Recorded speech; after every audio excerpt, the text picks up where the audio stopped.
Chapter 1. When the office door opened suddenly, I knew the game was up. It had been a money-maker, but it was all over. As the cop walked in, I sat back in the chair and put on a happy grin. He had the same somber expression and heavy foot that they all have, and the same lack of humor. I almost knew to the word what he was going to say before he uttered a syllable. James Bolivar, diGriz, I arrest you on the charge.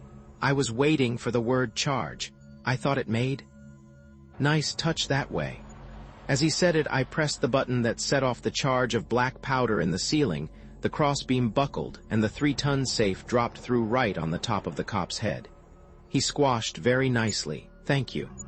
The out of plaster dust settled, and all I could see of him was one hand, slightly crumpled. It twitched a bit, and the index finger pointed at me accusingly.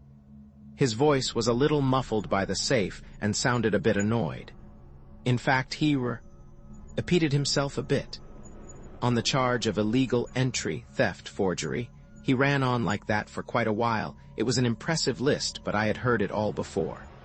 I didn't let it interfere with my stuffing all the money from the desk drawers into my suitcase. The list ended with a new charge, and I would swear on a stack of 1,000-credit notes that there was a hurt tone in his voice. In addition, the charge of assaulting a police robot will be added to you. A record. This was foolish since my brain and larynx are armored and in my midsection. That I know well, George, but your little two-way radio is in the top of your pointed head, and I don't want you reporting to your friends just yet. One good kick knocked the escape panel out of the wall and gave access to the steps to the basement. As I skirted the rubble on the floor, the robot's fingers snapped out at my leg. But I had been waiting for that, and they closed about 2 inches short. I have been followed by enough police robots to know by now how indestructible they are. You can blow them up or knock them down, and they keep coming after you, dragging themselves by one good finger and spouting saccharine. Orality all the while. That's what this one was doing. Give up my life of crime and pay my debt to society and such. I could still hear his voice echoing down the stairwell as I reached the basement. Every second was timed now. I had about 3 minutes before they would be on my tail, and it would take me exactly 1 minute and 8 seconds to get clear of the building. That wasn't much of a lead, and I would need all of it. Another kick panel opened out into the label living room. None of the robots looked up as I moved down the aisle. I would have been surprised if they had. They were all low-grade M-types, short on brains and good only for simple, repetitive work. That was why I hired them.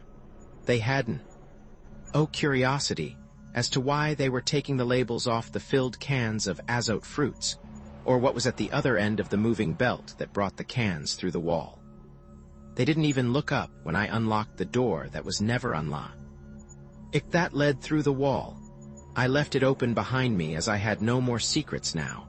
Keeping next to the rumbling belt, I stepped through the jagged hole I had chopped in the wall of the government warehouse. I had installed the belt too. In the hole were the illegal acts that I had to do myself. Another locked door opened into the warehouse. The automatic forklift truck was busily piling cans onto the belt and digging fresh ones out of the ceiling-high piles. This Clift had hardly enough brains to be called a robot. It just followed taped directions to load the cans. I stepped around it and dog-trotted down the aisle. Behind me, the sounds of my illegal activity died away. It gave me a warm feeling to still hear it going full blast like that. It had been one of the nicest little rackets I had ever managed.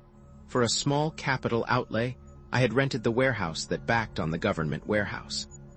A simple hole in the wall, and I had access to the entire stock of stored goods, long-term supplies that I knew would be untouched for months or years in a warehouse this size.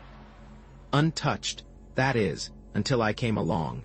After the hole had been made and the belt installed, it was just a matter of business. I hired the robots to remove the old labels and substitute the colorful ones I had printed. Then I marketed my goods in a strictly legal fashion. My stock was the best and due to my imaginative operation. And my costs were very low. I could afford to undersell my competitors and still make a handsome profit. The local wholesalers had been quick to sense a bargain, and I had orders for months ahead. It had been a good operation and could have gone on for quite a while. I stifled that train of thought before it started. One lesson that has to be remembered in my line of business is that when an operation is over, it is over. The temptation to stay just one more day or to cash just one more check can be almost overwhelming. Ah, how well I know. I also know that it is also the best way to get better acquainted with the police. Turn your back and walk away and live to graft another day. That's my motto. And it's a good one. I got where I am because I stuck to it. And daydreams aren't part of getting away from the police. I pushed all thoughts from my mind as I reached the end of the aisle. The entire area outside must have been swarming with cops by this time, and I had to move fast and make no mistakes. A fast look right and left. Nobody in sight. 2 steps ahead and press the elevator button. I had put a meter on this back elevator, and it showed that the thing was used once a month on the average. It arrived in about 3 seconds, empty, and I jumped in, thumbing the roof button at the same time. The ride seemed to go on forever, but that was just subjective. By the record, it was exactly 14 seconds. This was the most dangerous part of the trip. I tightened up as the elevator slowed. My .75 caliber recoilless was in my hand that would take care of one cop, but no more. The door shuffled open and I relaxed. Nothing. They must have the entire area covered on the ground, so they hadn't bothered to put cops on the roof. In the open air now, I could hear the sirens for the first time, a wonderful sound. They must have had half of the entire police force out from the out of noise they were making. I accepted it as any artist accepts tribute. The board was behind the elevator shaft where I had left it. A little weather-stained, but still strong. A few seconds to carry it to the edge of the parapet and hitch it across to the next building. Gently, this was the one dangerous spot where speed didn't count. Carefully onto the end of the board, the suitcase held against my chest to keep my center of gravity over the board. 1 step at a time. A 1,000-foot drop to the ground. If you don't look down, you can't fall. Over. Time for speed. The board behind the parapet, if they didn't see it at first, my trail would be covered for a while at least. 10 fast steps and there was the door to the stairwell. It opened easily, and it better have I had put enough oil on the hinges. Once inside, I threw the bolt and took a long, deep breath. I wasn't out of it yet, but the worst part where I ran the most risk was past. 2 uninterrupted minutes here, and they would never find James Bolivar, alias Slippery Jim, diGriz. The stairwell at the roof was a musty, badly lit cubicle that was never visited. I had checked it carefully a week before for ono and optic bugs, and it had been clear. The dust looked undisturbed except for my own footprints. I had to take a chance that it hadn't been bugged since then. The calculated risk must be accepted in this business. Goodbye, James diGriz. Weight 98 kilos, age about 45, thick in the middle and heavy in the jowls. A typical businessman whose picture graces the police files of 1,000 planets, also his fingerprints. They went first. When you wear them, they feel like a second skin. A touch of solvent, though, and they peel off like a pair of transparent gloves. All my clothes next, and then the girdle in reverse, that lovely paunch that straps around my belly and holds 20 kilos of lead mixed with thermite. A quick wipe from the bottle of bleach, and my hair was its natural shade of brown, the eyebrows too. The nose plugs and cheek pads hurt coming out, but that only lasts a second. Then the blue-eyed contact lens. This process leaves me mother naked, and I always feel as if I have been born again. In a sense, it is true. I had become a new man, 20 kilos lighter, 10 years younger, and with a completely different description. The large suit. Ace held a complete change of clothes and a pair of dark-rimmed glasses that replaced the contact lenses. All the loose money fitted neatly into a briefcase. When I straightened up, I really felt as if 10 years had been stripped from me. I was so used to wearing that weight that I never noticed it until it was gone. Put a real spring in my step. The thermite would take care of all the evidence. I kicked it all into a heap and triggered the fuse. It caught with a roar and bought Ul's clothes, bag, shoes, weights, et al., burned with a cheerful glare. The police would find a charred spot on the cement, and microanalysis might get them a few molecules off the walls, but that was all they would get. The glare of the burn. Thermite threw jumping shadows around me as I walked down 3 flights to the 112th floor. Luck was still with me. There was no one on the floor when I opened the door. 1 minute later, the express elevator let me in.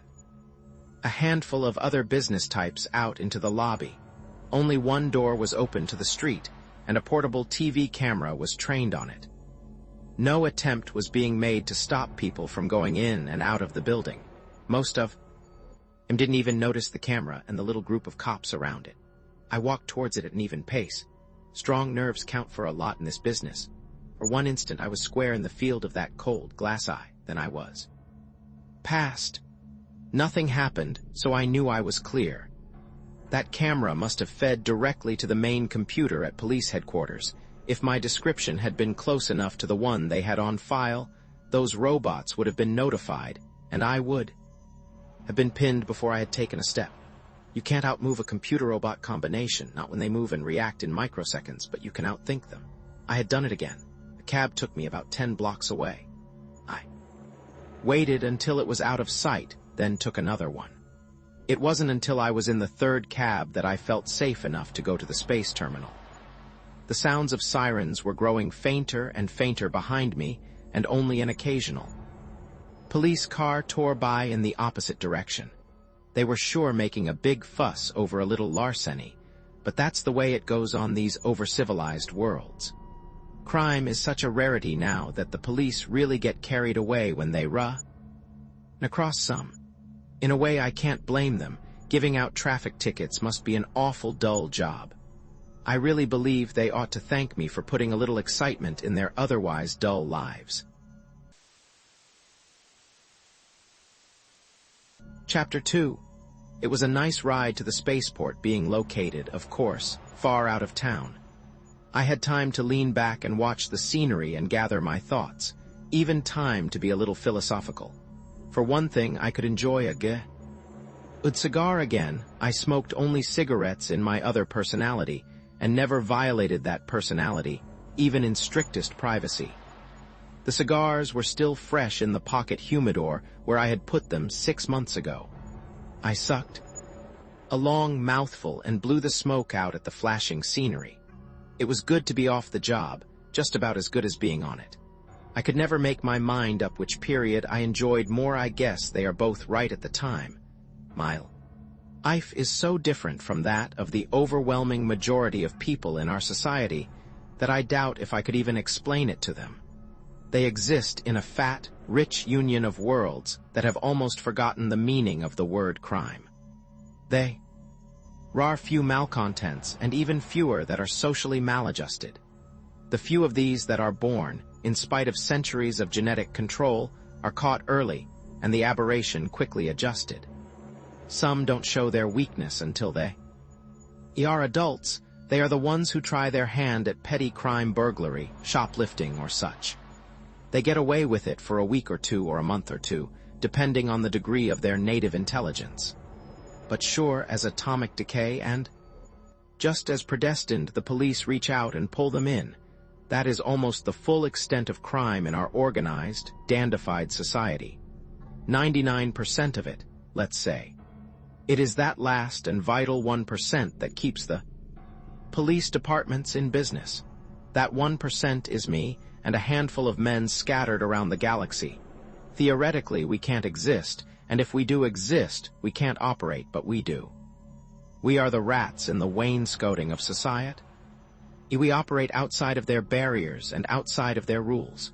Society had more rats when the rules were looser, just as the old wooden buildings had more rats than the concrete buildings that came later. But they still had rats. Now society is all ferroconcrete and stainless steel. There are fewer gaps between the joints, and it takes a smart rat to find them. A stainless steel rat is right at home in this environment. It is a proud and lonely thing to be a stainless steel rat, and it is the greatest experience in the galaxy if you can get away with it. The sociological experts can't seem to agree why we exist. Some even doubt that we do. The most widely accepted theory says that we are victims of delayed psychological disturbance that shows no evidence in childhood when it can be detected and corrected, and only appears later in life. I have naturally given a lot of thought to the topic, and I don't hold with that idea at all. A few years back, I wrote a small book on the subject under a nom de plume of course that was rather well received. My theory is that the aberration is a philosophical one, not a psychological one. At a certain stage, the realization strikes through that one must either live outside of society's bonds or die of absolute boredom. There is no future or freedom in the circumscribed life, and the only other life is complete rejection of the rules. There is no longer room for the soldier of fortune or the gentleman adventurer who can live both within and outside of society. Today it is all or nothing.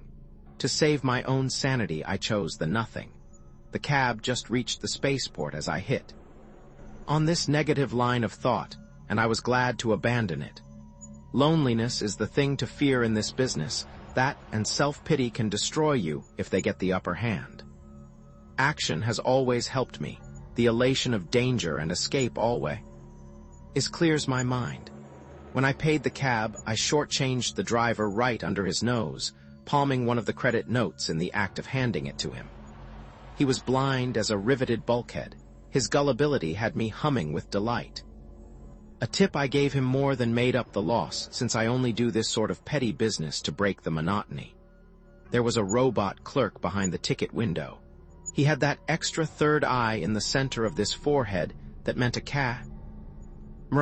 It clicked slightly as I purchased a ticket, recording my face and destination. A normal precaution on the part of the police. I would have been surprised if it hadn't happened. My destination was intersystem, so I doubted if the picture would appear any place except in the files. I wasn't making an interstellar hop this time, as I usually did after a big job. It wasn't necessary. After a job, a single world or a small system is too small for more work. At Beta Cygnus has a system of almost 20 planets, all with terrified weather. This planet, Roman 3, was too hot now, but the rest of the system was wide open. There was a lot of commercial rivalry within the system, and I knew their police departments didn't cooperate too well. They would pay the price for that. My ticket was for Mori, number Roman 18, a large and mostly agricultural planet. There were a number of little stores at the spaceport. I shopped them carefully and outfitted a new suitcase with a complete wardrobe and traveling essentials. The tailor was saved for last. He ran up a couple of traveling suits and a formal kilt for me, and I took them into the fitting booth. Strictly by accident, I managed to hang one of the suits over the optic bug in the wall and made undressing sounds with my feet while I doctored the ticket I had just bought. The other end of my cigar cutter was a punch. With it I altered the keyed holes that indicated my destination. I was now going to Planet X, not Roman 18, and I had lost almost 200 credits with the alteration. That's the secret of ticket and order changing. Don't raise the face value. There is too good a chance that this will be noticed. If you lower the value and lose money on the deal, even if it is caught, people will be sure it is a mistake on the machine's part. There is never the shadow of a doubt, since why should anyone change a ticket to lose money? Before the police could be suspicious, I had the suit off the bug and tried it on, taking my time.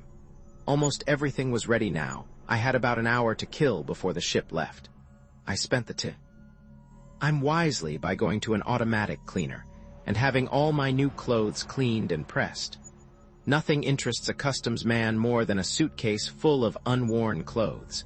Customs was a snap, and when the ship was about half full, I boarded her and took a seat near the hostess.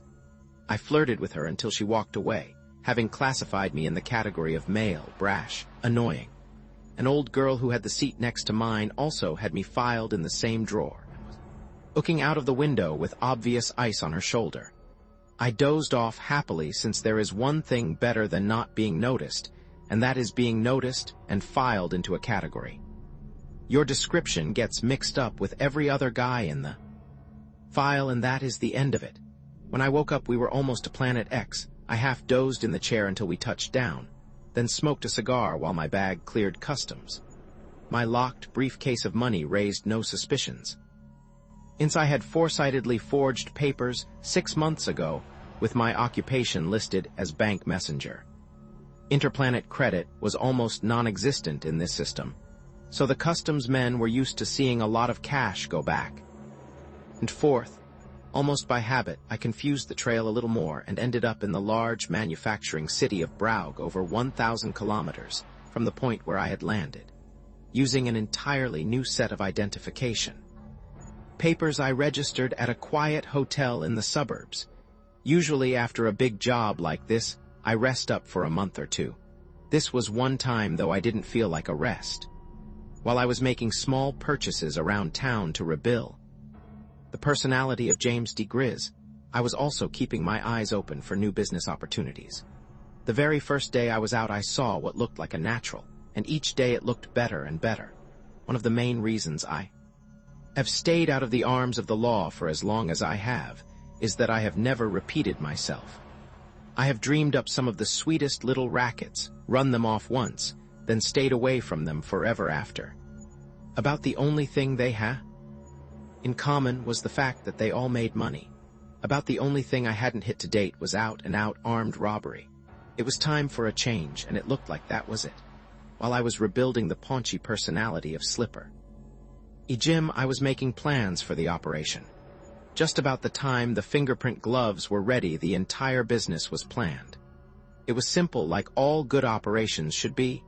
The less details there are, the less things there are that can go wrong. I was going to hold up Morio's, the largest retail store in the city. Every evening at exactly the same time, an armored car took the day's receipts to the bank.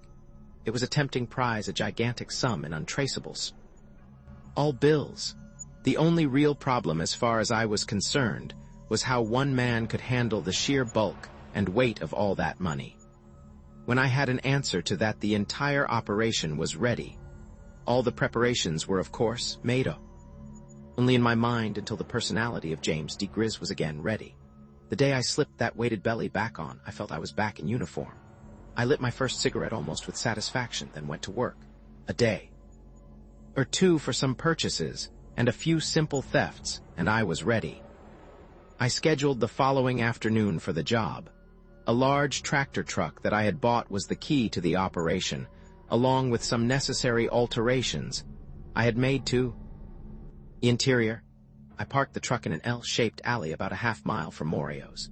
The truck almost completely blocked the alley, but that wasn't important since it was used only in the early morning. It was a leisurely stroll back to the department store. I reached it at almost the same moment that the armored truck pulled up. I leaned against the wall of the gigantic building while the guards carried out the money. My money. To someone of little imagination, I suppose it would have been an awe-inspiring sight. At least 5 armed guards standing around the entrance, 2 more inside the truck, as well as the driver and his assistant. As an added precaution, there were 3 motorcycles purring next to the curb. It would go with the truck as protection on the road. Oh, very impressive. I had to stifle a grin behind my cigarette when I thought about what was going to happen to those elaborate precautions. I had been counting the hand trucks of money as they rolled out of the door. There were always 15, no more, no less. This practice made it easy for me to know the exact time to begin. Just as 14 was being loaded into the armored truck, load number 15 appeared in the store entrance. The truck driver had been counting the way I had. He stepped down from the cab and moved to the door in the rear in order to lock it when loading was finished. We synchronized perfectly as we strolled by each other. At the moment he reached to the rear door, I reached the cab. Quietly and smoothly, I climbed up into it and slammed the door behind me. The assistant had just enough time to open his mouth and pop his eyes when I placed an anesthetic bomb on his lap. He slumped in an instant. I was, of course, wearing the correct filter plugs in my nostrils. As I started the motor with my left hand, I threw a larger bomb through the connecting window to the rear with my right. There were some reassuring thumps as the guards there dropped over the bags of change. This entire process hadn't taken 6 seconds. The guards on the steps were just waking up to the fact that something was wrong. I gave them a cheerful wave through the window and gunned the armor truck away from the curb. One of them tried to run and throw himself through the open rear door, but he was a little too late. It all had happened so fast that not one of them had thought to shoot. I had been sure there would be a few bullets. The sedentary life on these planets does slow the reflexes. The monocycle drivers caught on a lot faster. They were after me before the truck had gone 100 feet. I slowed down until they had caught up, then stamped on the accelerator, keeping just enough speed so they couldn't pass me. Their sirens were screaming, of course, and they had their guns working. It was just as I had planned. We tore down the street like jet racers, and the traffic melted away before us. They didn't have time to think and realize that they were making sure the road was clear for my escape. The situation was very humorous, and I'm afraid I chuckled out loud as I tooled the truck around the tight corners. Of course, the alarm had been turned in and the roadblocks must have been forming up ahead, but that half-mile went by fast at the speed we were doing. It was a matter of seconds before I saw the alley mouth ahead. I turned the truck into it, at the same time pressing the button on my pocket shortwave. Along the entire length of the alley my smoke bombs ignited. They were, of course, homemade, as was all my equipment. Nevertheless, they produced an adequately dense cloud in that narrow alley. I pulled a truck a bit to the right, until the fenders scraped the wall and only slightly reduced my speed. This way I could steer by touch. The monocycle drivers, of course, couldn't do this, and had the choice of stopping or rushing headlong into the darkness. I hope they made the right decision, and none of them were hurt. The same radio impulse that triggered the bombs was supposed to have opened the rear door of the trailer truck up ahead and dropped the ramp. It had worked fine when I had tested it. I could only hope now that it did the same in practice. I tried to estimate the distance I had gone in the alley by timing my speed, but I was a little off. The front wheels of the truck hit the ramp with a destructive crash, and the armored truck bounced rather than rolled into the interior of the larger van. I was jarred around a bit, and had just enough sense left to jam on the brakes before I plowed right through into the cab. Smoke from the bombs made a black midnight of everything. That and my shaken-up brains almost ruined the entire operation. Valuable seconds went by while I leaned against the truck wall trying to get oriented. I don't know how long it took when I finally did stumble back. To the rear door, I could hear the guards' voices calling back and forth through the smoke. They heard the bent ramp creak as I lifted it, so I threw 2 gas bombs out to quiet them down. The smoke was starting to thin as I climbed up to a cab of the tractor and gunned it into life. A few feet down the alley and I broke through into sunlight. The alley mouth opened out into a main street a few feet ahead, and I saw 2 police cars tear by. When the truck reached the street, I stopped and took careful note of all witnesses. None of them showed any interest in the truck or the alley. Apparently all the commotion was still at the other end of the alley. I poured power into the engine and rolled out into the street. From the store I had just robbed. Of course, I only went a few blocks in that direction, then turned down a side street. At the next corner, I turned again and headed back towards Moreo's, the scene of my recent crime. The cool air coming in the window soon had me feeling better. I actually whistled a bit as I threaded the big truck through the service roads. It would have been fine to go up the highway in front of Moreo's and see all the excitement. But that would have been only asking for trouble. Time was still important. I had carefully laid out a route that avoided all congested traffic, and this was what I followed. It was only a matter of minutes before I was pulling into the loading area in the back of the big store. There was a certain amount of excitement here, but it was lost in the normal bustle of commerce.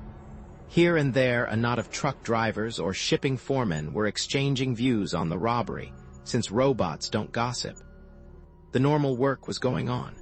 The men were, of course, so excited that no attention was paid to my truck when I pulled into the parking line next to the other vans. I killed the engine and settled back with a satisfied sigh. The first part was complete. The second part of the operation was just as important, though. I dug into my paunch for the kit that I always take on the job for just such an emergency as this. Normally, I don't believe in stimulants, but I was still groggy from the banging around. 2 cc's of linotin in my anti-cubital cleared that up quickly enough. The spring was back in my step when I went into the back of the van. The driver's assistant and the guards were still out and would stay that way for at least 10 hours. I arranged them in a neat row in the front of the truck where they wouldn't be in my way, and went to work. The armored car almost filled the body of the trailer as I knew it would.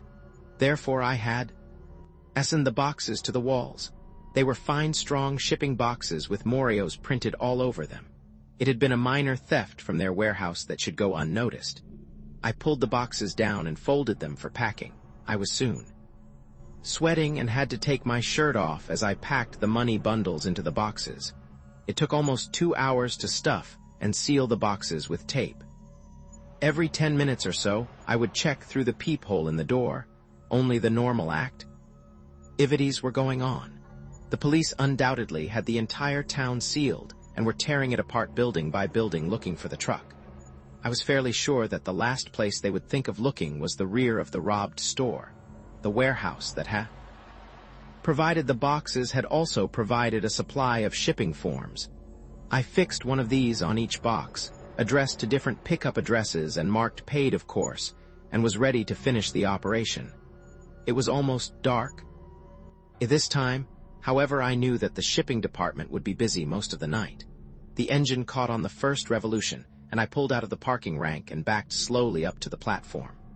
There was a relatively quiet area where the shipping dock met the receiving dock. I stopped the trailer as close to the dividing line as I could. I didn't open the rear door until all the workmen were faced in a different direction.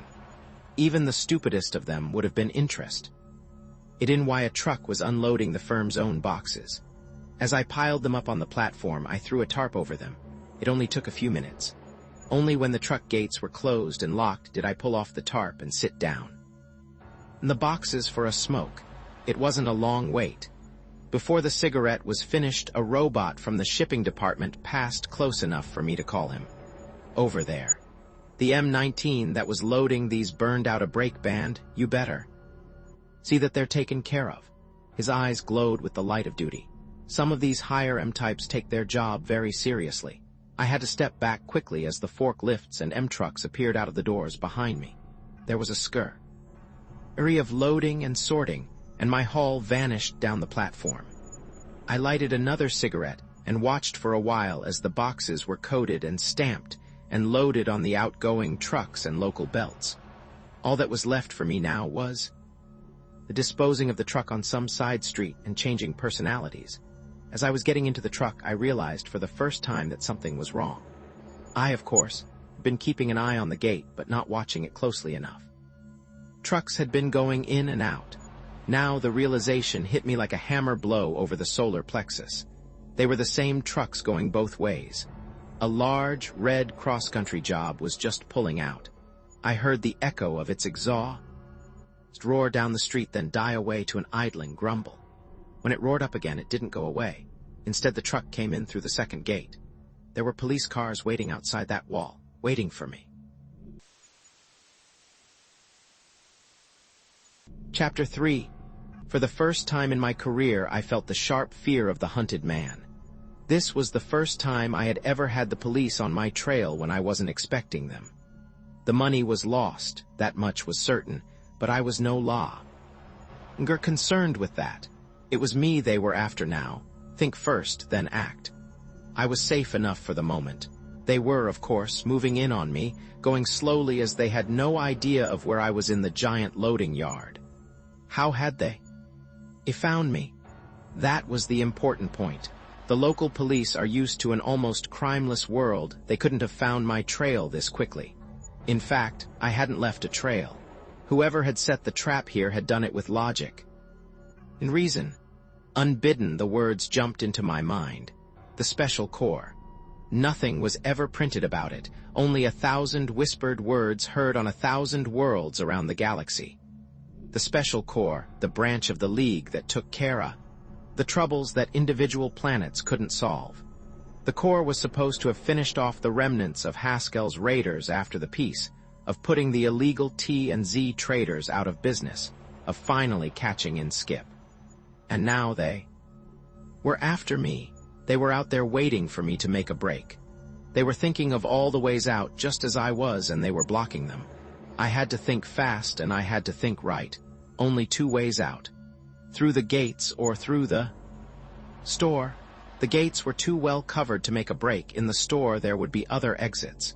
It had to be that way. Even as I made the conclusion, I knew that other minds had made it too, that men were moving in to cover those doors. That thought brought fear and made me angry as well.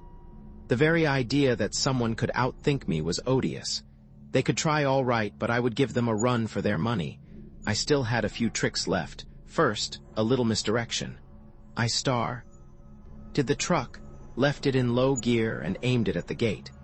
When it was going straight, I locked the steering wheel with the friction clamp and dropped out the far side of the cab and strolled back to the warehouse. Once inside, I moved faster. In me, I heard some shots, a heavy crump, and a lot of shouting. That was more like it. The night locks were connected on the doors that led to the store proper. An old-fashioned alarm that I could disconnect in a few moments. My picklocks opened the door and I gave it a quick kick with my foot and turned away.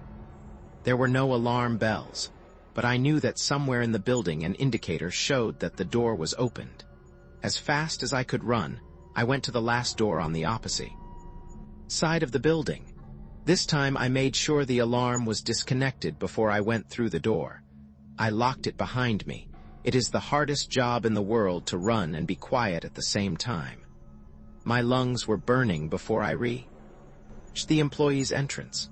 A few times I saw flashlights ahead and had to double down different aisles. It was mostly luck that I made it without being spotted. There were 2 men in uniform standing in front of the door I wanted to go out of. Keeping as close to the wall as I could, I made it to within 20 feet of them before I threw the gas grenade. For 1 second, I was sure that they had gas masks on, and I had reached the end of the road. Then they slumped down. One of them was blocking the door. I rolled him aside and slid it open a few inches. The searchlight couldn't have been more than 30 feet from the door. When it flashed on the light was more pain than glare. I dropped the instant it came on. And the slugs from the machine pistol ate a line of glaring holes across the door. My ears were numb from the roar of the exploding slugs, and I could just make out the thud of running footsteps. My own .75 was in my hand, and I put an entire clip of slugs through the door, aiming high so I wouldn't hurt anyone. It would not stop them, but it should slow them down. They returned the fire. Must have been a whole squad out there. Pieces of plastic flew out of the back wall and slugs screamed down the corridor. It was good cover. I knew there was nobody coming up behind me. Keeping as flat as I could, I crawled in the opposite direction, out of the line of fire. I turned 2 corners before I was far enough from the guns to risk standing up. My knees were shaky and great blobs of color kept fogging my vision.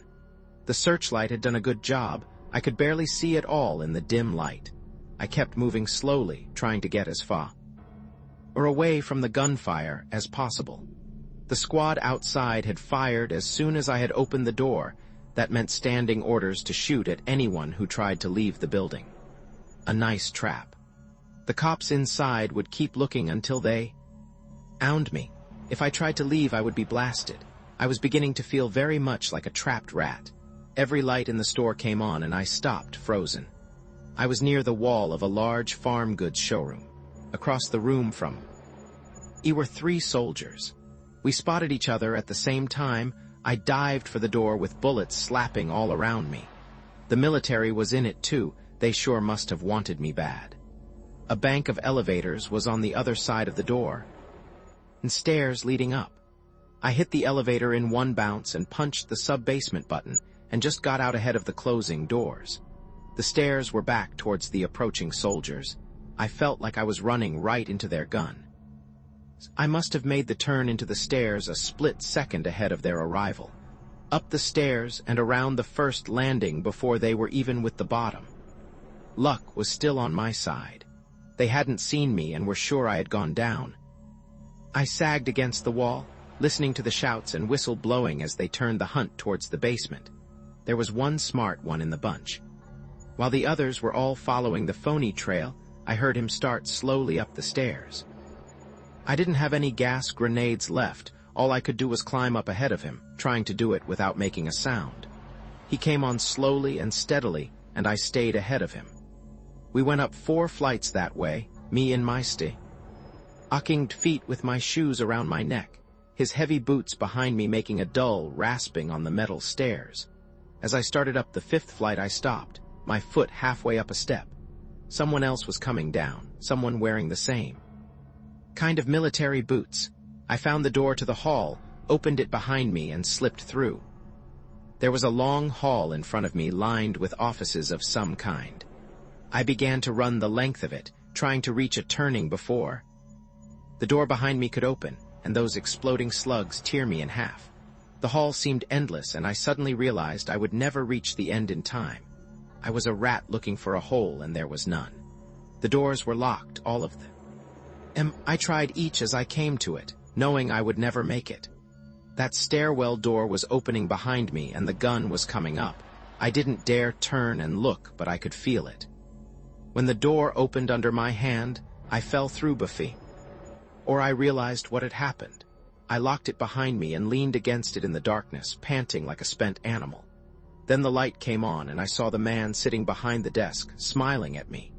There is a limit to the amount of shock the human body can absorb. I'd had mine. I didn't care if he shot me or offered a cigarette. I had reached the end of my line. He did neither. He offered me a cigar instead. Have one of these, diGriz. I believe they're your bruh. And the body is a slave of habit.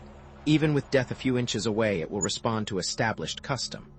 My fingers moved of their own volition and took the cigar. My lips clenched it, and my lungs sucked it into life. And all the tap in my eyes watched the man behind the desk waiting for death to reach out. It must have shown. He waved towards a chair and carefully kept both hands in sight on top of the desk. I still had my gun. It was trained on him. Sit down, diGriz, and put that cannon away. If I wanted to kill you, I could have done it a lot easier than herding you into this room. His eyebrows moved up in surprise when he saw the expression on my face. Don't tell me you thought it was an accident. And that you ended up here? I had, up until that moment, and the lack of intelligent reasoning on my part brought on a wave of shame that snapped me back to reality. I had been outwitted and outfought. The least I could do was surrender graciously. I threw the gun on the desk and dropped into the offered chair. He swept the pistol neatly into a drawer and relaxed a bit himself. Had me worried there for a minute, the way you stood there rolling your eyes and waving this piece of field artillery around. Who are you? He smiled at the abruptness of my tone. Well, it doesn't matter who I am. What does matter is the organization that I represent. The Corps. Exactly. The Special Corps. You didn't think I was the local police, did you? They have orders to shoot you on sight. It was only after I told them how to find you that they let the Corps come along on the job. I have some of my men in the building. They're the ones who herded you up here. The rest are all locals with itchy trigger fingers. It wasn't very flattering, but it was true. I had been pushed around like a Class M robot, with every move charted in advance. The old boy behind the desk, for the first time I realized he was but 65 really had my number. The game was over. All right, Mr. Detective, you have me, so there is no sense in gloating. What's next on the program? Psychological reorientation, lobotomy, or just plain firing squad? None of those, I'm afraid. I am here to offer you a job on the Corps. The whole thing was so ludicrous that I almost fell out of the chair laughing. Me, James diGriz, the interplanet thief working as a policeman. It was just too funny. He's patiently, waiting until I was through. I will admit it has its ludicrous side, but only at first glance. If you stop to think, you will have to admit that who is better qualified to catch a thief than another thief? There was more than a little truth in that, but I wasn't buying my freedom by turning stool pigeon. An interesting offer, but I'm not getting out of this by playing the rat. There is even a code among thieves, you know. That made him angry. He was bigger than he looked sitting down, and the fist he shook in my face was as large as a shoe. What kind of stupidity do you call that? It sounds like a line out of a TV thriller. You've never met another crook in your whole life, and you know it. And if you would cheerfully turn him in if you could make a profit on the deal. The entire essence of your life is individualism, that, and the excitement of doing what others can't do. Well, that's over now, and you better start admitting it to yourself. You can no longer be the interplanet playboy you used to be, but you can do a job that will require every bit of your special talents and abilities. Have you ever killed a man? His change of pace caught me off guard. I mumbled out an answer. No, not that I know of. Well, you haven't, if that will make you sleep any better at night. You're not a homicidal. I checked that on your record before I came out after you. That is why I know you will join the Corps and get a great deal of pleasure out of going after the other kind of criminal who is sick, not just socially protesting. The man who can kill and enjoy it. He was too convincing. He had all the answers. I had only one more argument, and I threw it in with the air of a last-ditch defense. What about the Corps? If they ever find out you are hiring half-reformed criminals to do your dirty work, we will both be shot at dawn. This time it was his turn to laugh. I could see nothing funny, so I ignored him until he was finished. In the first place, my boy, I am the Corps, at least the man at the top, and what do you think my name is? Harold Peters in Skip, that's what it is. Not the in Skip that, the same. In Skip the uncatchable. The man who looted the Farcidian Roman II in mid-flight and pulled all those other deals I'm sure you read about in your misspent youth. I was recruited just the way you were. He had me on the ropes and knew it. He moved in for the kill. And who do you think the rest of our agents are? I don't mean the bright-eyed grads of our technical schools, like the ones on my squad downstairs. I mean the full agents, the men who plan the operation, do the preliminary field work and see that everything comes off smoothly. They're crooks. All crooks. The better they were on their own, the better a job they do for the Corps. It's a great, big, brawling universe, and you would be surprised at some of the problems that come up. The only men we can recruit to do the job are the ones who have already succeeded at it. Are you on? It had happened too fast, and I hadn't had time to think. I would probably go on arguing for an hour, but way down in the back of my mind the decision had been made. I was going to do it. I couldn't say no. I was losing something, and I hoped I wouldn't miss it. No matter what freedom I had working with an organization, I would be working with other people. The old carefree, sole responsibility days were over.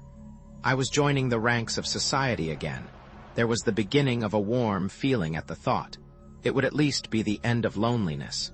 Friendship would ache up for what I had lost. Chapter 4. I have never been more wrong. The people I met were dull to the point of extinction. They treated me like just another cog going around with the rest of the wheels.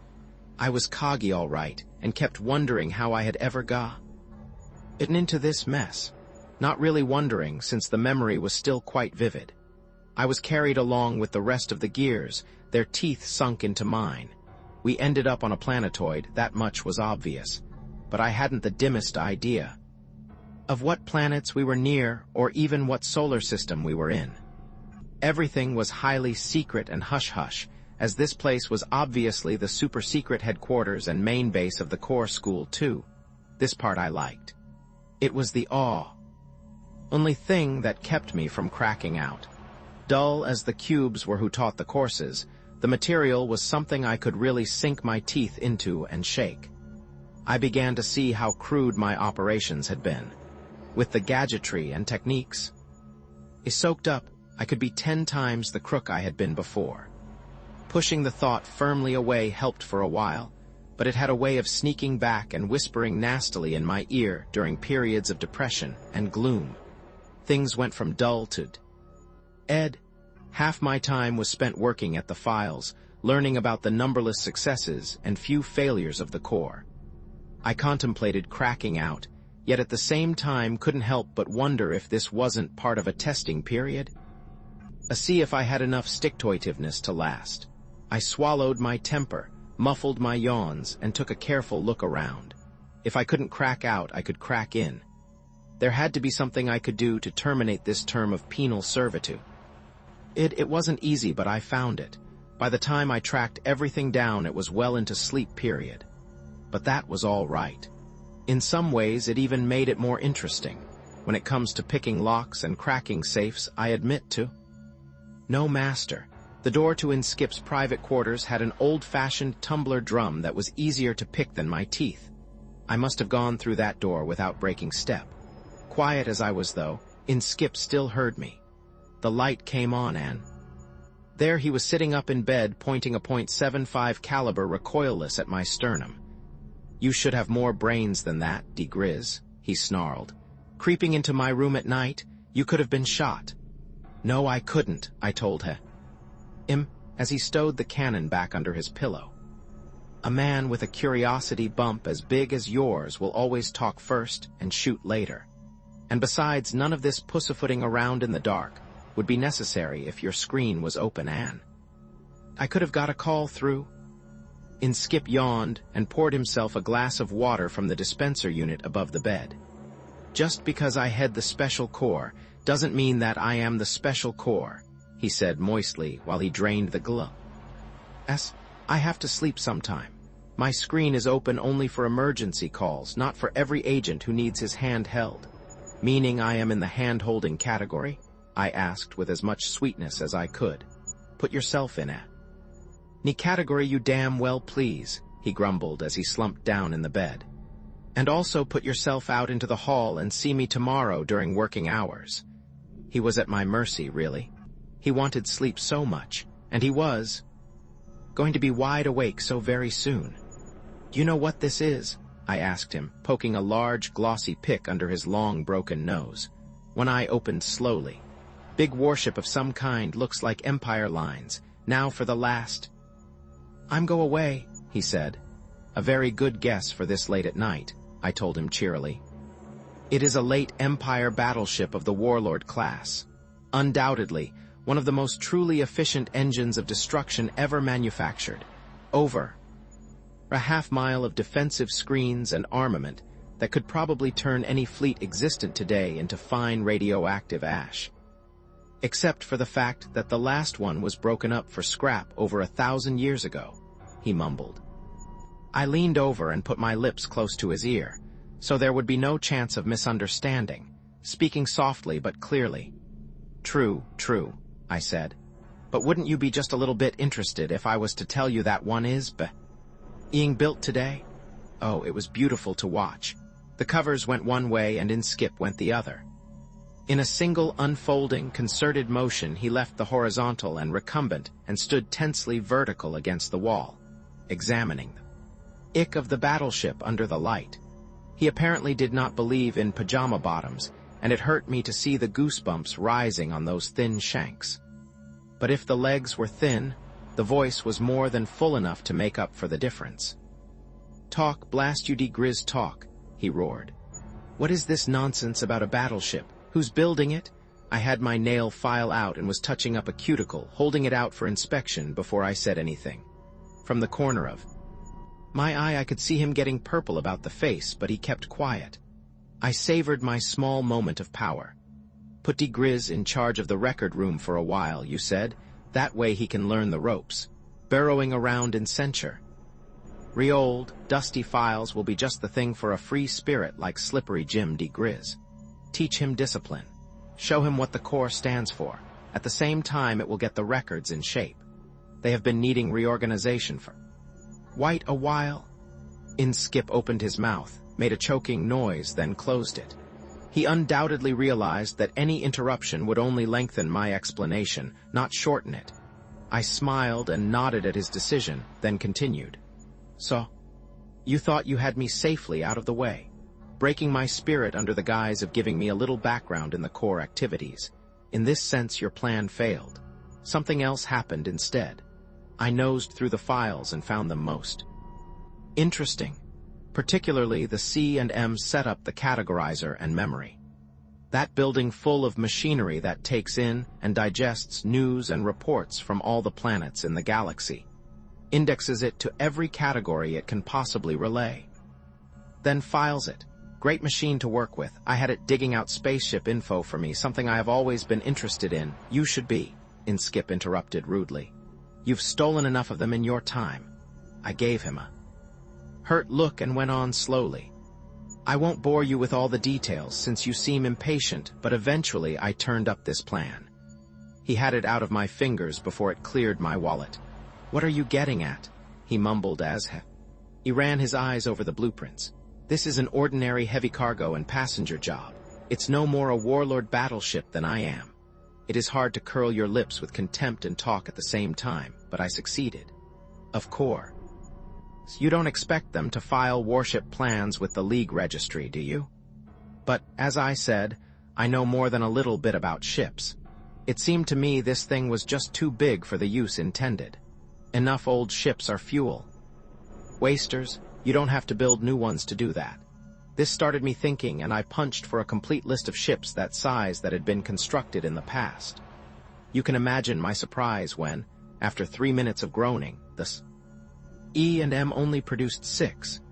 One was built for self-sustaining colony attempt at the second galaxy. For all we know, she is still on the way. The other 5 were all D-class colonizers built during the expansion when large populations were moved, too big to be practical now. I was still teased, as I had no idea what a ship this large could be used for. So I removed the time interlock on the C&M and let it pick around through the entire history of space to see if it could find a comparison. It sure did. Right at the golden age of Empire expansion, the giant warlord battleship, the machine even found a blueprint for me. Skip grabbed again and began comparing the two print. I leaned over his shoulder and pointed out the interesting parts. Notice if the engine room specs are changed slightly to include this cargo hold, there is plenty of room for the brutes needed. This superstructure obviously just act onto the plans gets thrown away and turrets take its place. The hulls are identical. A change here, a shift there, and the stodgy freighter becomes the fast battle wagon. These changes could be made during construction, then plans by the time anyone in the League found out what was being built, the ship would be finished and launched. Of course, this could all be coincidence, the plans of a newly built ship agreeing to 6 places, with those of a ship built 1,000 years ago. Oh, but if you think so, I will give you 100 to 1 odds you are wrong. Any size bet you name. I wasn't winning any sucker bets that night. Skip had led just as crooked a youth as I had, and needed no help in smelling a fishy deal. While he pulled on his clothes, he shot questions at me. In the name of the peace-loving planet that is building this bad memory from the past, Sit Nuvo. Second planet of a B-star in Corona Borealis. No other colonized and it's in the system. Never heard of it, Skip said as we took the private drop chute to his office. Which may be a good or a bad sign. Wouldn't be the first time trouble came from some out-of-the-way spot I never even knew existed. With the automatic disregard for others of the truly dedicated, he pressed the scramble button on his desk. Very quickly, sleepy-eyed clerks and assistants were bringing files and records. We went through them together. Modesty prevented me from speaking first, but I had a very short wait before Skip reached the same conclusion I had. He hurled a folder the length of the room and scowled out at the harsh dawn light. The more I look at this thing, he said, the fishier it gets. This planet seems to have no possible motive or use for a battleship, but they are building one that I will swear on a stack of 1,000 credit notes as high as this building. Yet what will they do with it when they have it built? They have an expanding culture, no unemployment, a surplus of heavy metals and ready markets for all they produce. No hereditary enemies, feuds, or the like. If it wasn't for this battleship thing, I would call them an ideal League planet. I have to know more about them. I've already called the spaceport in your name, of course, I told him. Ordered a fast courier ship. I'll leave within the hour. Aren't you getting a little ahead of yourself, diGriz? He said, voice chill. As the ice cap. I still give the orders, and I'll tell you when you're ready for an independent command. I was sweetness and light because a lot depended on his decision. Just trying to help Chief get things ready in case you wanted more, info. And this isn't really an operation, just a reconnaissance. I can do that as well as any of the experienced operators, and it may give me the experience I need so that someday I, too, will be qualified to join the ranks. All right, he said. Stop shoveling it on while I can still breathe. Get out there, find out what is happening, then get back. Nothing else, and that's an order. By the way he said it, I knew he thought there was little chance of its happening. That way, and he was right. Chapter 5. A quick stop at supply and record sections gave me everything I needed. The sun was barely clear of the horizon when the silver barb of my ship lifted in the gray field, then blasted into space. The trip took only a few days, more than enough time to memorize everything I needed to know about Sitnuvo, and the more I knew, the less I could understand their need for a battleship. It didn't fit. Sitnuvo was a secondary settlement out of the Selene system, and I had run into these settlements before. They were all united in a loose alliance and bickered a lot among themselves, but never came to blows. If anything, they shared a universal abhorrence of war. Yet they were secretly building a battle ship. Since I was only chasing my tail with this line of thought, I put it out of my mind and worked on some triedy chess problems. This filled the time until Sitnuvo blinked into the bow screen. One of my most effective mottos has always been, secrecy can be an obviousity. What the magicians call misdirection. Let people very obviously see what you want them to see, then they'll never notice what is hidden. This was why I landed at midday on the largest field on the planet after a very showy approach. I was already dressed for my role and out of the ship before the landing braces stopped vibrating. Buckling the fur cape around my shoulders with the platinum clasp, I stamped down the ramp. The sturdy little M3 robot rumbled after me with my bags. Heading directly towards the main gate, I ignored the scurry of activity around the customs building. Only when a uniformed underofficial of some kind ran over. To me, did I give the field any attention? Before he could talk, I did, foot in the door and stay on top. Beautiful planet you have here, delightful climate, ideal spot for a country home. Friendly people, always willing to help strangers and all that I imagine. That's what I like. Makes me feel grateful. Very pleased to meet you. I am the Grand Duke Sant'Angelo. I shook his hand enthusiastically at this point and let a 100 credit note slip into his palm. Now, I added, I wonder if you would ask the customs agents to look at my bags here. Don't want to waste time, do we? The ship is open, they can check that whenever they please. My manner, clothes, jewelry, the easy way I asked money around and the luxurious sheen of my bags could mean only one thing. There was little that was worth smuggling into or out of Sitnuvo. Certainly nothing a rich man would be interested in. The official murmured something with a smile, spoke a few words into his phone, and the job was done. A small wave of customs men hung stickers on my luggage, peeked into one or two for conformity's sake, and waved me through. I shook hands all around a rustling handclasp. Of course, then, was on my way. A cab was summoned, a hotel suggested. I nodded agreement and settled back while the robot loaded the bags about me. The ship was completely clean. Everything I might need for the job was in my luggage. Some of it quite lethal and explosive, and very embarrassing if it were discovered in my bags.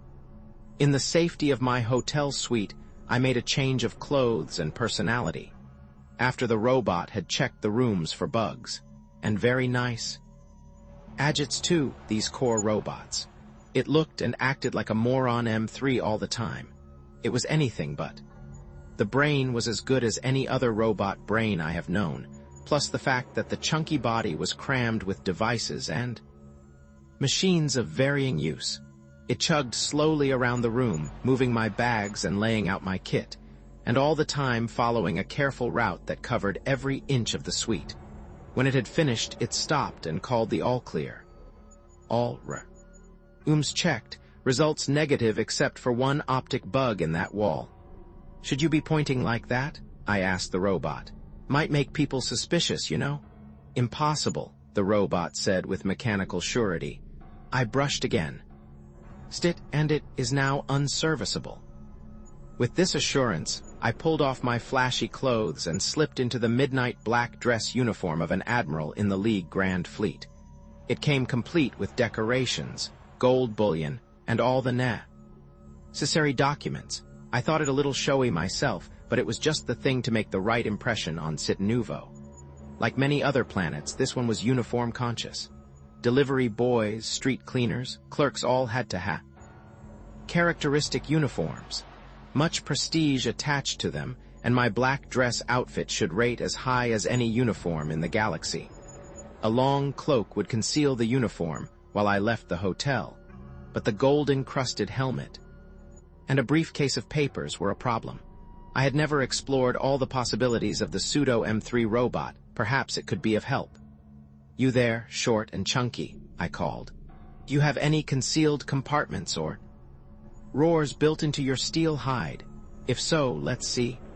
For a second I thought the robot had exploded. The thing had more drawers in it than a battery of cash registers. Big, small, flat, thin, they shot out on all sides. One held a gun, and two more were stuffed with grenades. The rest were empty. I put the hat in one, the briefcase in another, and snapped my fingers. The drawers slid shut, and its metal hide was as smooth as ever. I pulled on a fancy sports cap, buckled a cape up tight, and was ready to go. The luggage was all booby-trapped and could defend itself. Guns, gas, poison, needles, the usual sort of thing. In the last resort, it would blow itself up. The M3 went down by a freight elevator. I used a back stairs, and we met in the street. Since it was still daylight, I didn't take a heli, but rented a ground car instead. We had a leisurely drive out into the country and reached President Ferrero's house after dark. As beef. It is the top official of a rich planet. The place was a mansion. But the security precautions were ludicrous to say the least. I took myself and a 350-kilo robot through the guards and alarms without causing the slightest stir. President Ferrero, a bachelor, was eating his dinner. This gave me enough undisturbed time to search his study. There was absolutely nothing. Nothing to do with wars or battleships, that is. If I had been interested in blackmail, I had enough evidence in my hand to support me for life. I was looking for something bigger than political corruption, however. When Ferrero rolled into his study after dinner, the room was dark. I heard him murmur something about the servants and fumble for the switch. Before he found it, the robot closed the door and turned on the lights. I sat behind his desk, all his personal papers before me, weighted down with a pistol, and as fierce a scowl as I could raise smeared across my face. Before he got over the shock, I snapped an order at him. Come over here and sit down, quick. The robot hustled him across the room at the same time, so he had no choice except to obey. When he saw the papers on the desk, his eyes bulged and he just gurgled a little. Before he could recover, I threw a thick folder in front of him. I am Admiral Thar, League Grand Fleet. These are my credentials. You had better check them, since they were as good as any real admirals. I didn't worry in the slightest. Ferrero went through them as carefully as he could in his rattled state, even checking the seals under UV. It gave him time to regain a bit of control, and he used it to bluster. What do you mean by entering my private quarters and burglaring? You're in very bad trouble, I said in as gloomy a voice as I could muster. Ferrero's tanned face went a dirty gray at my words. I pressed the advantage. I am arresting you for conspiracy, extortion, theft, and whatever other charges develop after a careful review of these documents. Seize him. This last order was directed at the robot, who was well briefed in its role. It rumbled forward and locked its hand around Ferrero's wrist, handcuff style. He barely noticed. I can explain, he said desperately.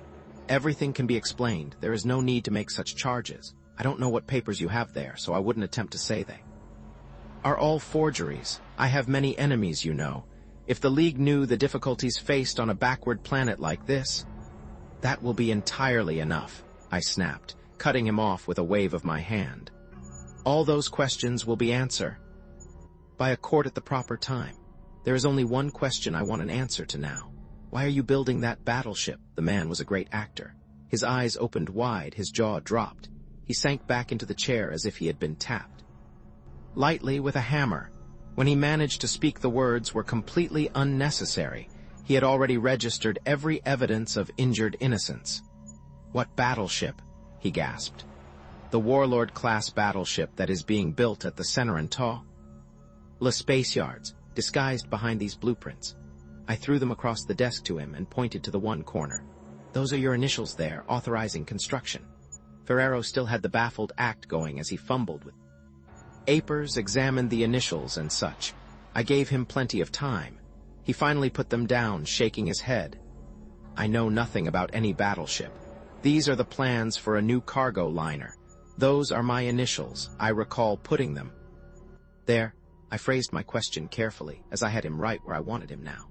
You deny any knowledge of the Warlord battleship that is being built from these modified plans. These are the plans for an ordinary passenger freighter. That is all I know. His words had the simple innocence of a young child's. Was he ever caught? I sat back with a relaxed sigh and lit a cigar. Wouldn't you be interested in knowing something about that robot who is holding you? I said. He looked down, as if aware for the first time that the robot had been holding him by the wrist during the interview. That is no ordinary robot.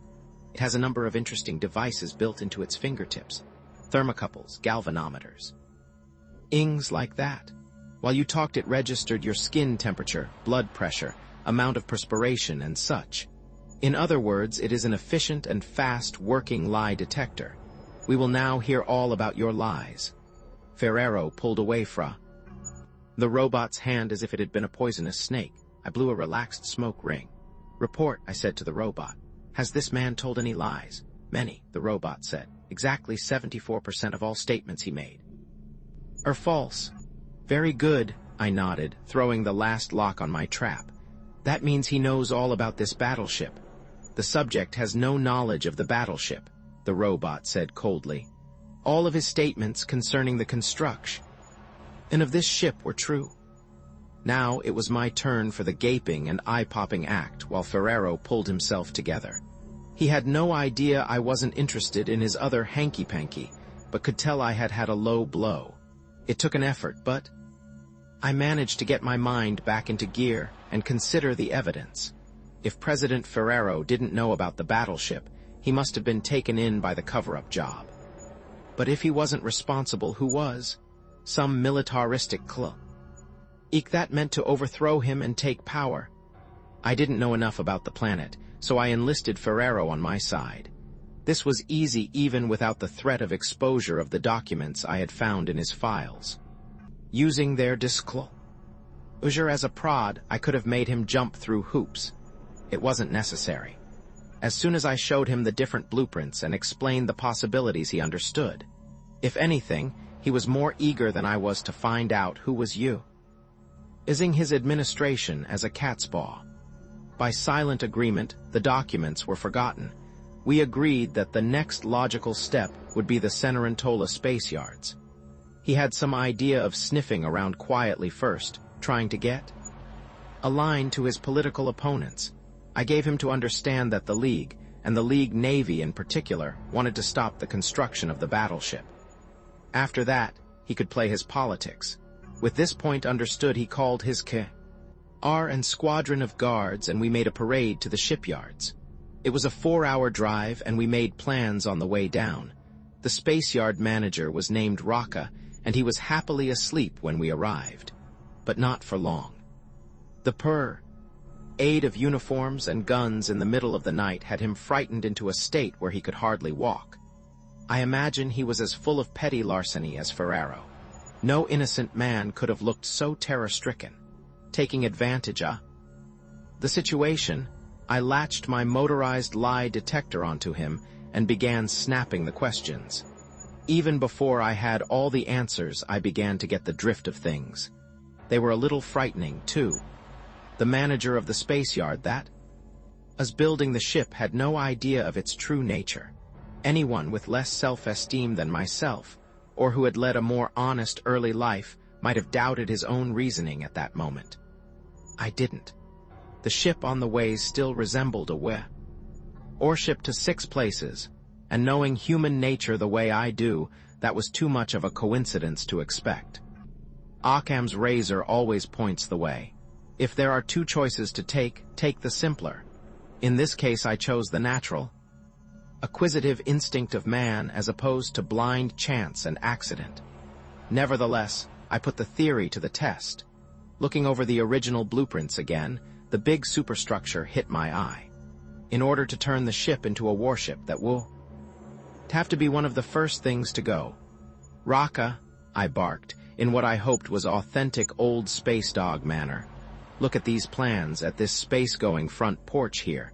Is it still being built onto the ship? He shook his head at once and said, no, the plans were changed. We had to fit in some kind of new meteor-repelling gear for operating in the planetary debris belt. I flipped through my case and drew out a plan. Does your new gear look anything like this? I asked, throwing it across the table to him. He rubbed his jaw while he looked at it. Well, he said hesitatingly, I don't want to say for certain. After all, these details aren't in my department. I'm just responsible for fine. Assembly, not unit work. But this surely looks like the thing they installed. Big thing. Lots of power leads. It was a battleship all right, no doubt of that now. I was mentally reaching around to pat myself on the back when the meaning of his words sank in. Installed? I shouted. Did you say installed? Raka collapsed away from my roar and gnawed his nails. Yes, he said, not too long ago. I remember there was some trouble. And what else? I interrupted him. Cold moisture was beginning to collect along my spine now. The drives, controls, are they in too? Why, yes, he said. How did you know? The normal scheduling was changed around, causing a great deal of unnecessary trouble. The cold sweat was now a running river of fear. I was beginning to have the feeling that I had been missing the boat all along the line. The original estimated date of completion was nearly a year away. But there was no real reason why that could and be changed too. Cars, guns, I bellowed. To the space yard. If that ship is anywhere near completion, we are in big, big trouble. All the board guards had a great time with the sirens, lights, accelerators on the floor, and that's sort of thing. We blasted a screaming hole through the night right to the space yard and through the gate. It didn't make any difference. We were still too late. A uniformed watchman frantically waved to us, and the whole convoy jerked to a stop. The ship was gone. Raka couldn't believe it, neither could the president. They wandered up and down the empty ways where it had been built. I just crunched down in the back of the car, chewing my cigar to pieces and cursing myself for being a fool. I had missed the obvious fact, being carried away by the thought of a planetary government building a warship. The government was involved for sure, but only as a pawn. No little planet-bound political mind could have dreamed up as big a scheme as this. I smelled a rat, a stainless steel one.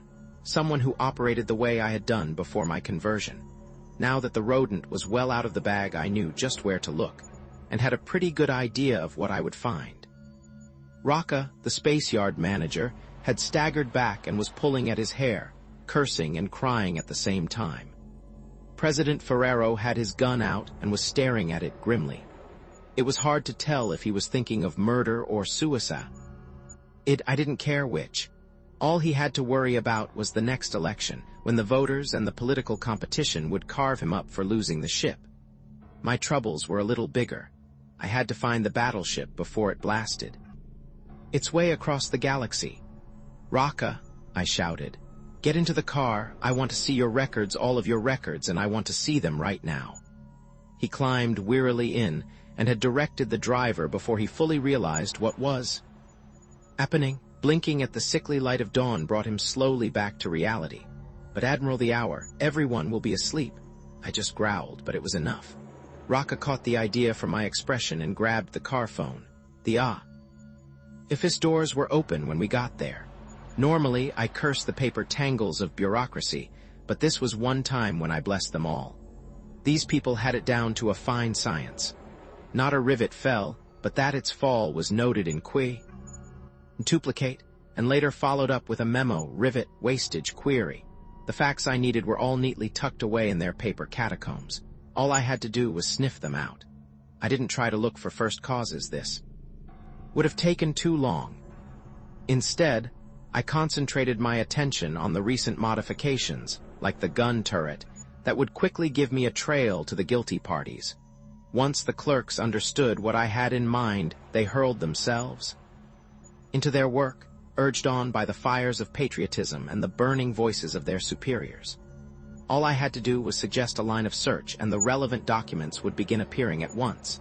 Bit by bit, a pattern started to emerge, a delicate webwork of forgery, bribery, chicanery, and falsehood. It could only have been conceived by a mind as brilliantly crooked as my own. I chewed my lip with jealousy. Like all great ideas, this one was basically simple. Party or parties unknown had neatly warped the ship construction program to their own ends. Undoubtedly, they had started the program for the giant transport. That would have to be checked later. And once the program was underway, it had been guided with a skill that bordered on genius. Orders were originated in many places, passed on, changed, and shuffled. I painfully traced each one to its source. Many times the source was a forgery.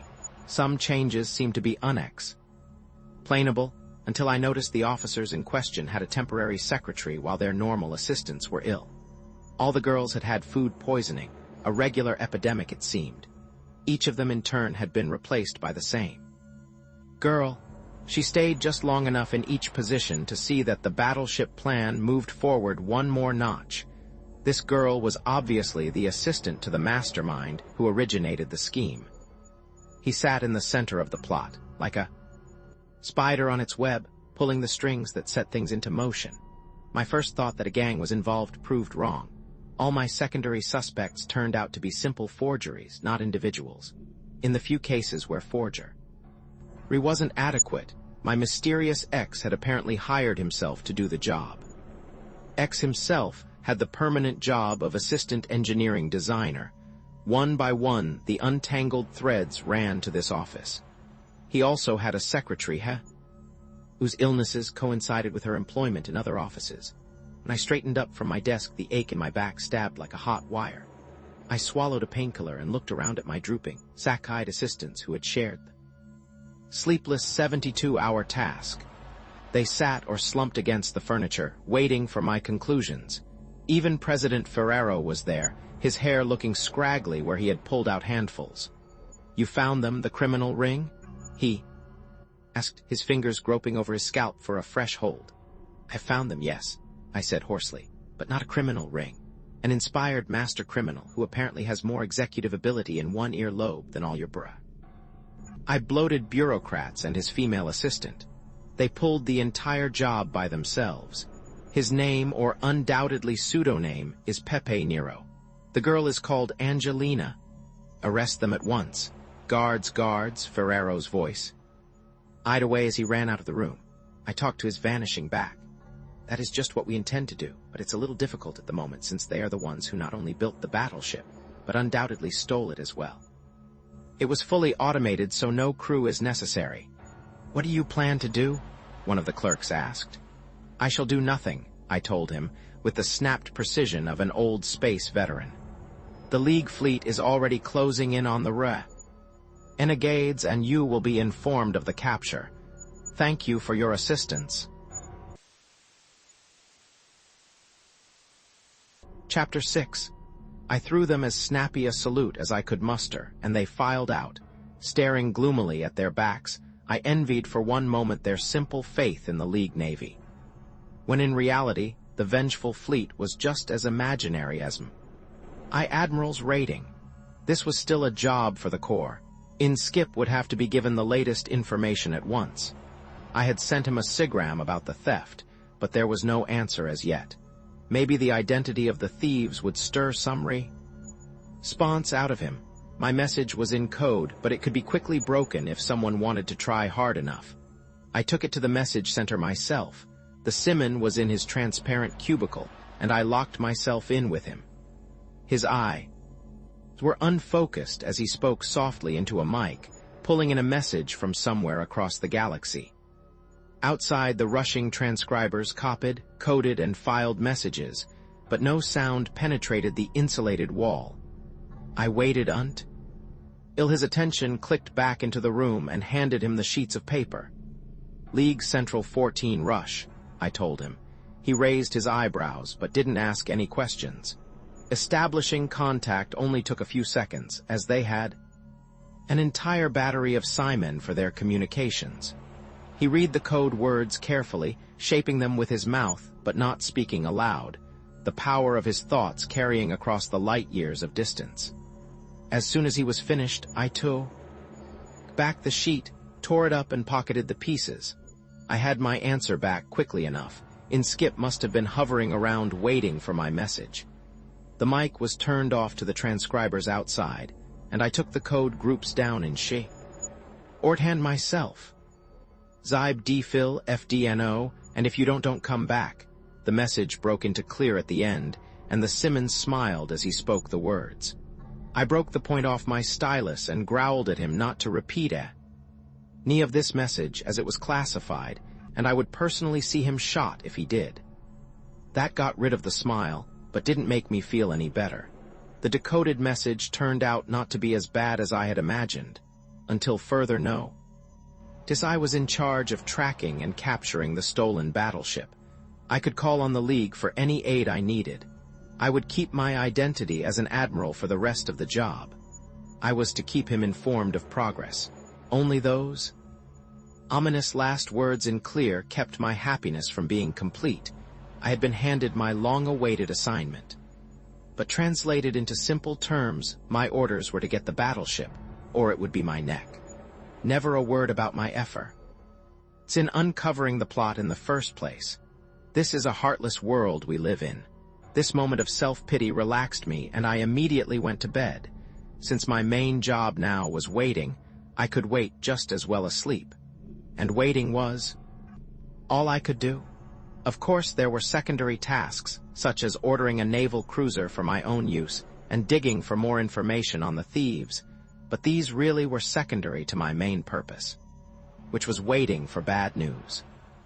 There was no place I could go that would be better situated for the chase than Cité Nouveau. The missing ship could have gone in any direction. With each passing minute, the sphere of probable locations grew larger by the power of the squared cube. I kept the on-watch crew of the cruiser at duty stations and confined the rest within a 100-yard radius of the ship. There was little more information on Pepe and Angelina. They had covered their tracks well. Their backgrounds were unknown, though the fact they both talked with a slight accent suggested an off-world origin. There was one dim picture of Pepe, chubby but looking too grim to be a happy fat boy. There was no picture of the girl.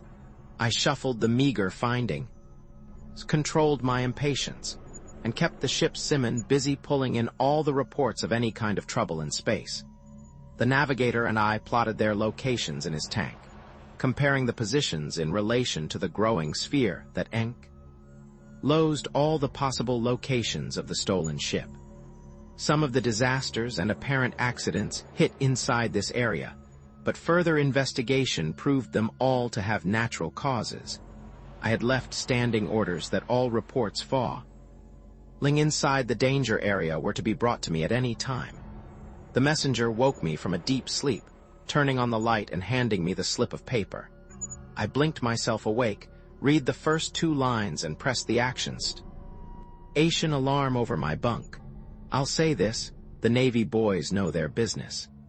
When the sirens screamed, the crew secured ship and blasted off before I had finished reading the report. As soon as my eyeballs unsquashed back into focus, I read it through, then once more carefully from the beginning. It looked like the one we had been waiting for. There were no witnesses to the tragedy, but a number of monitor stations had picked up the discharge static of a large energy weapon being Ing fired. Triangulation had led investigators to the spot where they found a freighter, Augit's Dream, with a hole punched through it as big as a railroad tunnel. The freighter's cargo of plutonium was gone. I read Pepe in every line of the message. Since he was flying an undermanned battleship, he had used it in the most efficient way possible. If he attempted to negotiate or threaten another ship, the element of chance would be introduced. So he had simply roared up to the unsuspecting freighter and blasted her with the monster guns his battleship packed. All 18 men aboard had been killed instantly. The thieves were also murderers. I was under pressure now to act, and under a greater pressure not to make any mistakes. Roly-Poly Pepe had shown himself to be a ruthless killer. He knew what he wanted, then reached out and took it, destroying anyone who stood in his way. More people would die before this was over. It was up to me to keep that number as small as possible. Ideally, I should have rushed out the fleet with guns blazing and dragged him to justice. Very nice, and I wished it could be done that way. Except where was he? A battleship may be gigantic on some terms of reference, but in the immensity of the galaxy, it is microscopically infinitesimal. As long as it stayed out of the regular lanes of commerce, and clear of detector stations and planets, it would never be found. Then how could I find it, and having found it, catch it? When the infernal thing was more than a match for any ship it might meet. That was my problem. It had kept me awake nights and talking to myself days, since there was no easy answer. I had to construct a solution, slowly and carefully. Since I couldn't be sure where Pepe was going to be next, I had to make him go where I wanted him to. There were some things in my favor. The most important was the fact I had forced him to make his play before he was absolutely ready. It wasn't chance that he had left the same day I arrived on Citanuvo. Any plan as elaborate as his certainly included warning of approaching danger. The drive on the battleship, as well as controls and primer rearmament, had been installed weeks before I showed up. Much of the subsidiary work remained to be done when the ship had left. One witness of the theft had graphically described the power lines and cables dangling from the ship's locks when she left. My arrival had forced Pepe off balance. Now I had to keep pushing until he fell. This meant I had to think as he did, fall into his plan, think ahead, then trap him. Set a thief to catch a thief. A great theory, only I felt uncomfortably on the spot when I tried to put it into practice. A drink helped, as did a cigar. Puffing on it, staring at the smooth bulkhead, relaxed me a bit. After all, there aren't that many things you can do with a battleship. You can't run a big con, blow safes, or make Bermudex with it. It is hell on jets for space piracy, but that's about all. Great, but why a battleship? I was talking to myself, normally a bad sign, but right now I didn't care. The mood of space piracy had seized me, and I had been going along fine. Until this glaring inconsistency jumped out and hit me square in the eye. Why a battleship? Why all the trouble and years of work to get a ship that 2 people could just barely manage? With 1/10 of the effort, Pepe could have had a cruiser that would have suited his purposes just as well. Just as good for space piracy, that is, but not for his purposes. He had wanted a battleship, and he had gotten himself a battleship, which meant he had more in mind than simple piracy. What? It was obvious that Pepe was a monomaniac, an egomaniac, and as psychotic as a shorted computer. Someday the mystery of how he had slipped through this screen of official testing would have to be investigated. That wasn't my concern now. He still had to be caught. A plan was beginning to take shape in my head, but I didn't rush it. First, I had to be sure that I knew him well. Any man that con an entire world into building a battleship for him, then steal it from them, is not going to stop there. The ship would need a crew, a base for refueling, and a mission. Fuel had been taken care of first, the gutted hull of Augit's. Reem was silent witness to that. There were countless planets that could be used as a base. Getting a crew would be more difficult in these peaceful times, although I could think of a few answers to that one too. Raid the mental hospitals and jails. Do that often enough and you would have a crew that would make any pirate chief proud. Though piracy was, of course, too mean an ambition to ascribe to this boy. Did he want to rule a whole planet or maybe an entire system? Or I shuddered a bit as the thought hit me. Was there really anything that could stop a plan like this once it got rolling? During the kingly wars, any number of types with a couple of ships and less brains than Pepe had set up just this End of empire. They were all pulled down in the end since their success depended on one-man rule. But the price that had to be paid first, this was the plan, and I felt in my bones that I was right. I might be wrong on some of the minor details. They weren't important. I knew the general outline of the idea, just as when I bumped into a mark I knew how much he could be taken for, and just how to do it. There are natural laws in crime as in every other field of Hume. In Endeavor, I knew this was it. Get the communications officer in here at once, I shouted at the intercom. Also a couple of clerks with transcribers, and fast, this is a matter of life or death. This last had a hollow ring, and I realized my enthusiasm had carried me out of character. I buttoned my collar, straightened my ribbons, and squared my shoulders. By the time they knocked on the door, I was all admiral again. Acting on my orders, the ship dropped out of warp drive. Our Simon could get through to the other operators. Captain Steng grumbled as we floated there with the engines silent, wasting precious days, while half his crew was involved in getting out what appeared to be insane instructions. My plan was beyond his understanding, which is, of course, why he is a captain and I'm an admiral, even a temporary one. Following my orders, the navigator again constructed a sphere of speculation in his tank.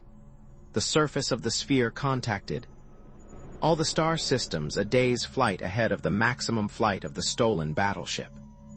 There weren't too many of these at first, and the Simon could handle them all, calling each in turn and sending news releases to the naval public relations officers there. As the sphere kept growing, he started to drop behind, steadily losing ground. By this time, I had a general release prepared, along with directions for use and follow-up, which he sent to Central 14. The batter of Simon there contacted the individual planets, and all we had to do was keep adding to the list of planets. The release and follow-ups all harped on one theme. I expanded on it, waxed enthusiastic, condemned it, and worked it into an interview. I wrote as many variations as I could, so it could be slipped into as many different formats as possible. In one form or another, I wanted the basic information in every magazine, newspaper, and journal inside. At Expanding Sphere, what in the devil does this nonsense mean? Captain Steng asked peevishly. He had long since given up the entire operation as a futile one and spent most of the time in his cabin worrying about the effect of it all. In his service record, boredom or curiosity had driven him out, and he was reading one of my releases with horror. Billionaire to found own world space yacht filled with luxuries to last 100 years. The captain's face grew red as he flipped through the stack of notes. What connection does this tripe have with catching those murderers? When we were alone, he was anything but courteous to me, having assured himself by not too subtle questioning that I was a spurious admiral. There was no doubt I was still in charge, but our relationship was anything but formal. This tripe and nonsense, I told him, is the bait that will snag our fish, a trap for Pepe and his partner in crime. Who is this mysterious billionaire? Me, I said. I've always wanted to be rich. But this ship, the space yacht, where is it? Being built now in the naval shipyard at Udrid. We're almost ready to go there now, soon as this batch of instructions goes out. Capt. Steng dropped the releases onto the table, then carefully wiped his hands off to remove any possible infection. He was trying to be fair and considerate of my views, and not succeeding in the slightest. It doesn't make sense, he growled. How can you be sure this killer will ever read one of these things? And if he does, why should he be interested? It looks to me as if you are wasting time while he slips through your fingers. The alarm should be out and every ship notified. The Navy alerted and patrols set on all space lanes, which he could easily avoid by going around, or better yet not even bother about since he can lick any ship we have. That's not the answer, I told him. This Pepe is some art and as tricky as a fixed gambling machine. That's his strength and his weakness as well. Characters like that never think it possible for someone else to outthink them. Which is what I'm going to do. Modest, aren't you? Steng said. I try. Not to be, I told him. False modesty is the refuge of the incompetent. I'm going to catch this thug and I'll tell you how I'll do it. He's going to hit again soon, and wherever he hits there will be some kind of a periodical. My plant in it. Whatever else he is after, he is going to take all of the magazines and papers he can find, partly to satisfy his own ego, but mostly to keep track of the things he is interested in, such as ship sailings. You? Just guessing you don't know all this. His automatic assumption of my incompetence was beginning to get me annoyed. I bridled my temper and tried one last time. Yes, I'm guessing an informed guess, but I do know some facts as well. Augut's dream was cleaned out of all reading matter. That was one of the first things I checked. We can't stop the battleship from attacking again, but we can see to it that the time after that she sails into a trap. I don't know, the captain said. It sounds to me like... I never heard what it sounded like, which is all right since he was getting under my skin, and I might have been tempted to pull my pseudo-rank. The alarm sirens cut his sentence off, and we foot-raced to the communications room. Captain Steng won by a nose. It was his ship, and he knew all the shortcuts. The Simon was holding out a transcription, but he summed it up in one sentence. He looked at me while he talked, and his face was Erden cold. They hit again, knocked out a Navy supply satellite, 34 men dead. If your plan doesn't work, Admiral, the captain whispered hoarsely in my ear, I'll personally see that you're flayed alive. If my plan doesn't work. Captain, there won't be enough of my skin left to pick up with a tweezer. Now, if you please, I'd like to get to Udrid and board my ship as soon as possible. The easygoing hatred and contempt of all my associates had annoyed me, thrown me off balance. I was thinking with anger now, not with logic. Forcing a bit of control, I ordered my thoughts, checking off a mental list. Belay that last command, I shouted, getting back into my old space dog mood. Get all through first, and find out if any of our plants were picked up during the raid. While the Simon unfocused his eyes and mumbled under his breath, I rifled some papers, relaxed and cool. The ratings and officers waited tensely, and some slight attempt to conceal their hatred of me. It took about 10 minutes to get an answer. Affirmative, the Simmons said. A store ship docked there 20 hours before the attack. Among other things, it left newspapers containing the artica. Very good, I said calmly. Send a general order to suspend all future activity with the planted releases. Send it by Simon only. No mention on any other naval signaling equipment. There's a good chance now it might be Ove. Heard, I strolled out slowly in command of the situation, keeping my face turned away so they couldn't see the cold sweat. It was a fast run to Udrid where my billionaire's yacht, the El Dorado, was waiting. The dockyard commander Shaw ud me the ship and made a noble effort to control his curiosity. I took a sadistic revenge on the Navy by not telling him a word about my mission. After checking out the controls and special apparatus with the technicians, I cleared a ship. There was a tape in the automatic navigator that would put me on the course mentioned in all the articles. Just a press of a button and I would be on my way. I pressed the button. It was a beautiful ship, and the dockyard had been lavish with their attention to detail. From bow to rear tubes, she was plated in pure gold. There are other metals with a higher albedo, but none that give a richer effect. All the fittings, inside and out, were either machine-turned or plated. All this work could not have been done in the time allotted. The Navy must have adapted a luxury yacht to my needs. Everything was ready. Either Pepe would make his move, or I would sail on to my billionaire's paradise planet. If that happened, it would be if I stayed there. Now that I was in space, past the point of no return, all the doubts that I had dismissed fought for attention. The plan that had seemed so clear and logical now began to look like a patched and crazy makeshift. Hold on there, sailor, I said to myself, using my best admiral's voice. Nothing has changed. It's still the best and only plan possible under the circumstances. Was it? Could I be sure that Pepe, flying his mountain of a ship and eating Navy rations, would be interested in some of the comforts and luxuries of life? Or if the luxuries didn't catch his eye, would he be interested in the planetary homesteading gear? I had loaded the cards with all the things he might want, and entered the information where he could get it. He had the bait now, but would he grab the hook? I couldn't tell. And I could work myself into a neurotic state if I kept running through the worry cycle. It took an effort to concentrate on anything else, but it had to be made. The next 4 days passed very slowly. Chapter 7.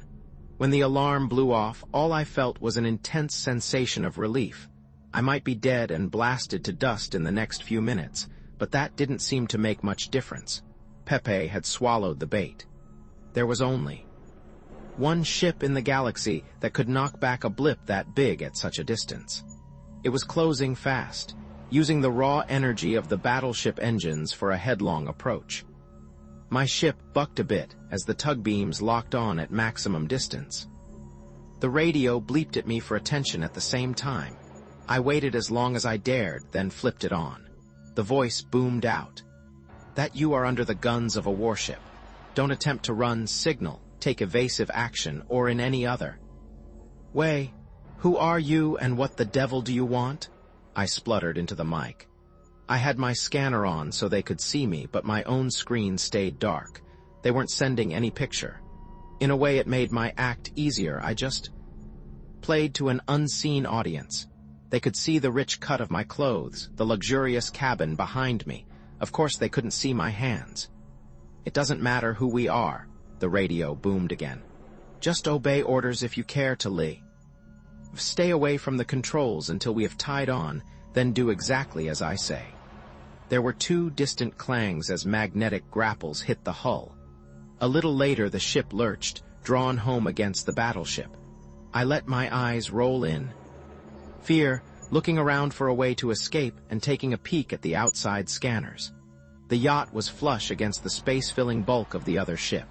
I pressed the button that sent the torch-wielding robot on his way.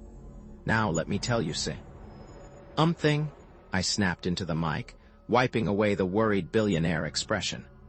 "First, I'll repeat your own warning: obey orders if you want to live.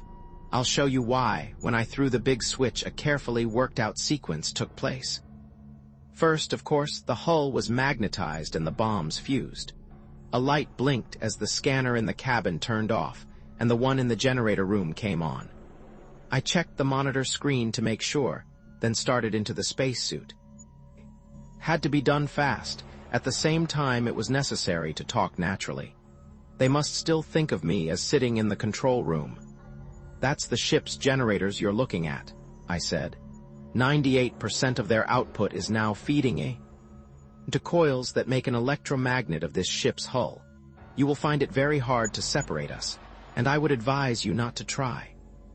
The suit was on, and I kept the running chatter up through the mic in the helmet, relaying to the ship's transmitter.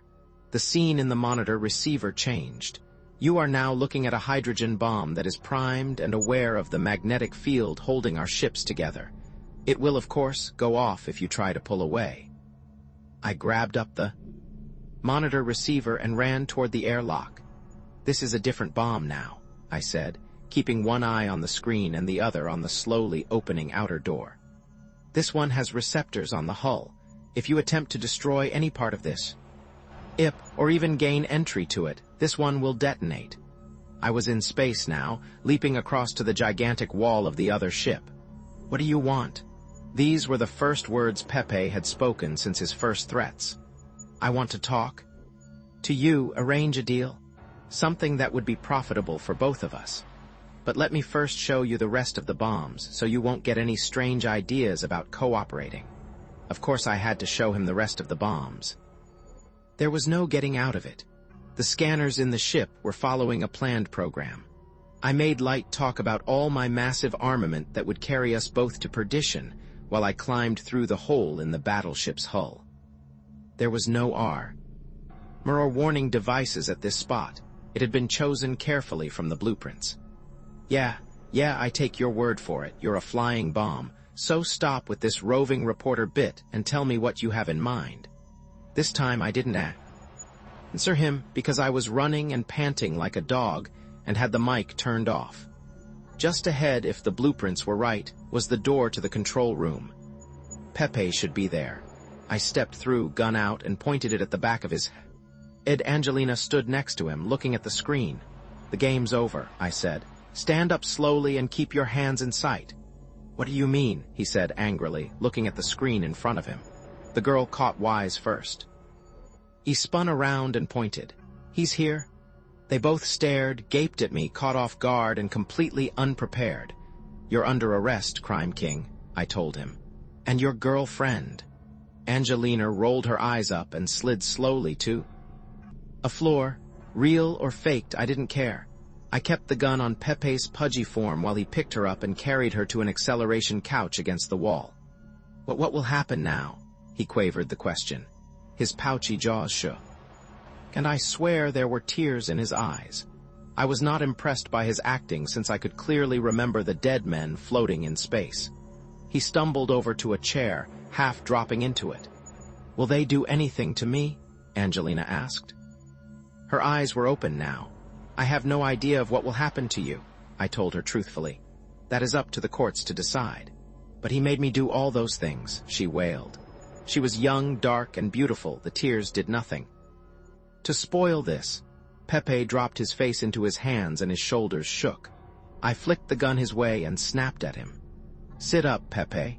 I find it very hard to believe that you are crying. There are some naval ships on the way now. The automatic alarm was triggered about a minute ago. I'm sure they'll be glad to see the man who... Don't let them take me, please. Angelina was on her feet now, her back pressed to the wall. They'll put me in prison, do things to me. I mind. She shrunk away as she spoke, stumbling along the wall. I looked back at Pepe, not wanting to have my eyes off him for an instant. There's nothing I can do, I told her.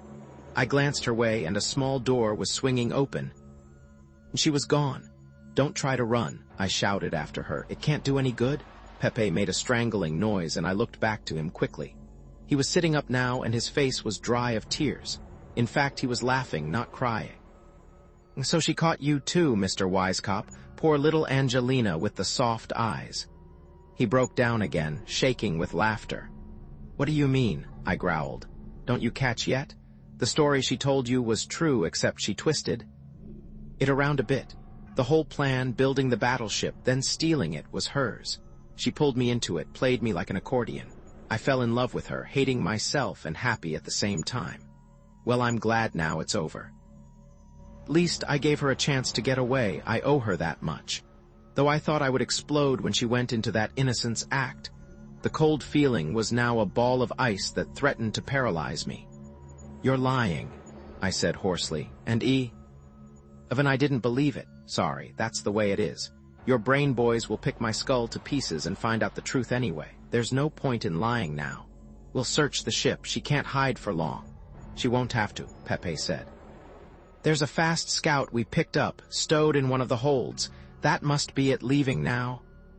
We could feel the vibration distantly through the floor. The Navy will get her, I told him, with far more conviction than I felt. Maybe, he said, suddenly slumped and tired, no longer laughing. Maybe they will, but I gave her her chance. It is all over for me now, but she knows that I loved her to the end. He bared his teeth in sudden pain. Not that she will care in the slightest. I kept the gun on him, and neither of us moved while the Navy ships pulled up and their boots stamped outside. I had captured my battleship, and the raids were over, and I couldn't be blamed if the girl had slipped away. If she aided the Navy ships, that was their fault, not mine. I had my victory all right, but I wasn't too happy about it. I had a premonition that I wasn't finished with Angelina yet. Chapter 8. Life would have been much sweeter if my uneasy hunch hadn't proven to be true. You can't blame the Navy for being taken in by Angelina. They were neither the first nor the last to underestimate the mind that lay behind those melting eyes, and I try not to blame myself either. After my first mistake in letting Angelina slip out, I tried not to make a second. I wasn't completely convinced yet that Pepe was telling the truth about her. The Our story might be a complicated lie to confuse and throw me off guard. I have a very suspicious mind. Playing it safe, I kept the muzzle of my gun aimed exactly between his eyes with my fingers resting lightly on the trigger. I epped it there until a squad of space marines thundered in and took over. As soon as they put the grab on Pepe, I sent out an all-ships alarm about Angelina, with a special take-all precautions priority. Even before all the ships, at acknowledged receipt, her scout rocket was sighted on the detector screen. I sighed with a great deal of relief.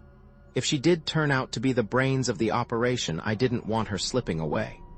She, Pepe, and the battleship made a nice package to turn over to Inskip. There was no chance of her escaping now, with ships closing in on her from every direction. They were experienced at this sort of thing, and it was only a matter of time before they had her. Turning over the battleship to the Navy, I went back to the luxury yacht and tapped the stores for a large glass of Scotch whiskey that had never been within 20 light-years of Earth, and a long cigar. Sitting comfortably in front of the screen, I monitored a chase. Angelina wriggled painfully on the hook, making high-G turns to avoid capture. She'd be black and blue from head to foot after some of those 15G accelerations. It was all for nothing because in the end, they still caught her in a tractor web and closed in.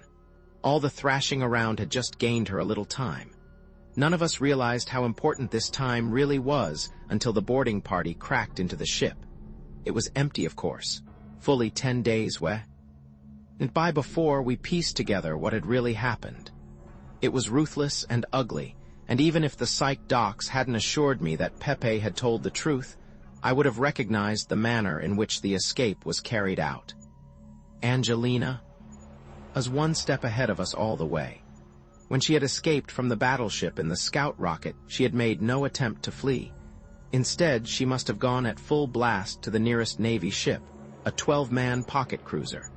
They, of course, had no idea what had really happened aboard the battleship, as I hadn't put out the general alarm yet. I should have done that as soon as she had escaped. If I had, 12 good men might still be alive. We'll never know what story she told them, but it was obvious they weren't on their guard. Probably something about being a prisoner and escaping during the fighting. In any case, she took the ship. 5 of the men were dead of gas poisoning, the others shot. We discovered this when the cruiser was later found drifting and inert, parsecs away. After capturing the cruiser, she had set the controls on the scout ship for evasion tactics and launched it. While we were all merrily chasing it, she simply let her ship drop behind the chase and vanished from the fleet. Her trail blurs there, though it is obvious she must have captured another ship. What this ship was, and where she went in it, was a complete mystery. Back in Corps headquarters, I found myself trying to explain this all to Inskip. He had a cold eye and hardened manner, and I found myself trying to justify my actions. "You can't win them all," I said. "I brought home your battleship, and Pepe, may his personality rest in peace now. That it has been erased. Angelina tricked me and got away, I'll admit that. But she did a much better job of fooling the boys in the Navy." "Why so much venom?" Inskip asked in an arid voice. "No one's accusing you of dereliction. Of duty. You sound like a man with a guilty conscience. You did a good job. A fine job. A great job for a first assignment." "You're doing it again?" I howled, prodding my conscience to see how soft it is, like keeping him around. I pointed to Pepe Nero, who was sitting near us in the restaurant, eating slowly, mumbling to himself with vacant-eyed dullness. His old personality had been stripped from his mind, and a new one implanted. Only the body remained. Of the old Pepe who had loved Angelina and stolen a battleship. "The psychs are working on a new theory of body personality," Inskip said blandly. "So why not keep him around here under observation? If any of his criminal tendencies should develop in the new personality, we'll be in a wonderful spot to recruit him for the Corps." "Does he bother you?" "Not him," I snorted. "After the massacres he pulled for his psychotic girlfriend, you could grind him into hamburger for all I care. But he does remind me that she is still out there somewhere. free and planning new mischief. I want to go after her." "Well, you're not," Inskip said. "You've asked me before and I have refused before. The topic is closed, but I could." "You could what?" He gave me a nasty chuckle. "Every law officer in the galaxy has a pic of her and there is a continual search going on. How could you possibly do more than they are already doing?" "I coulda." "And I guess," I grumbled. "So the hell with it, as you say." I pushed my plate away and stood and stretched as naturally as I could. "I'm going to get a large jug of liquid refreshment and go to my quarters and nurse my sorrows." "You do that, and forget Angelina. Come to my office at 0900 hours tomorrow, and you better be sober." "Slave driver," I moaned, going out the door and turning down the hall towards the residence wing. As soon as I was out of sight, I took a side ramp that led to the spaceport. That's one lesson I had already learned from Angelina. When you have a plan, put it into action instantly. Don't let it lie around and get stale and have other people start inking about it themselves.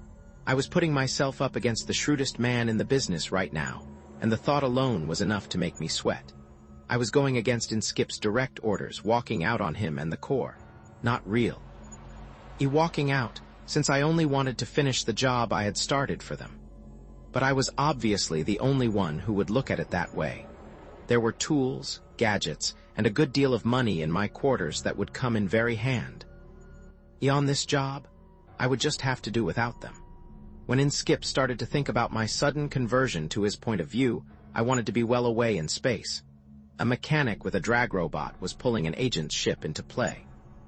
On the launching ramp, I stamped over and used my official voice. "Is that my ship?" "No, sir, it's for full Agent Nielsen. There he is coming up now." "Check with Control Central, will you? It's going to be rush no matter how we handa." "Lit. New job, Jimmy?" Ove asked as he came up. I nodded and watched the mechanic until he vanished around the corner. "Same old business," I said. "And how's your tennis game coming?" I asked, lifting my hand with an imaginary racket. "Getting better all the time," he said, turning his head to look at his ship. "I'll teach you a new stroke," I said, bringing my hand down sharply and catching him on the side of the neck with the straightened edge. He folded without a sound. I lowered him gently to the deck and dragged him out of sight behind a row of lubrication drums. I gently pried the box with the coarse tapes from his limp fingers. Before the mechanic could return, I was in the ship and had the lock-see. I fed the coarse tape into the controls and punched the tower combination for clearance. There was a subjective century of waiting, during which eternal period of time I produced a fine beading of sweat all over my head. Then the green light came on, step 1 and still in the clear. As soon as the launching acceleration stopped, I was out of the chair and attacking the control panel with the screwdriver ready in my hand. There was always a remote control unit here. Oh, that any Corps ship could be flown from a distance.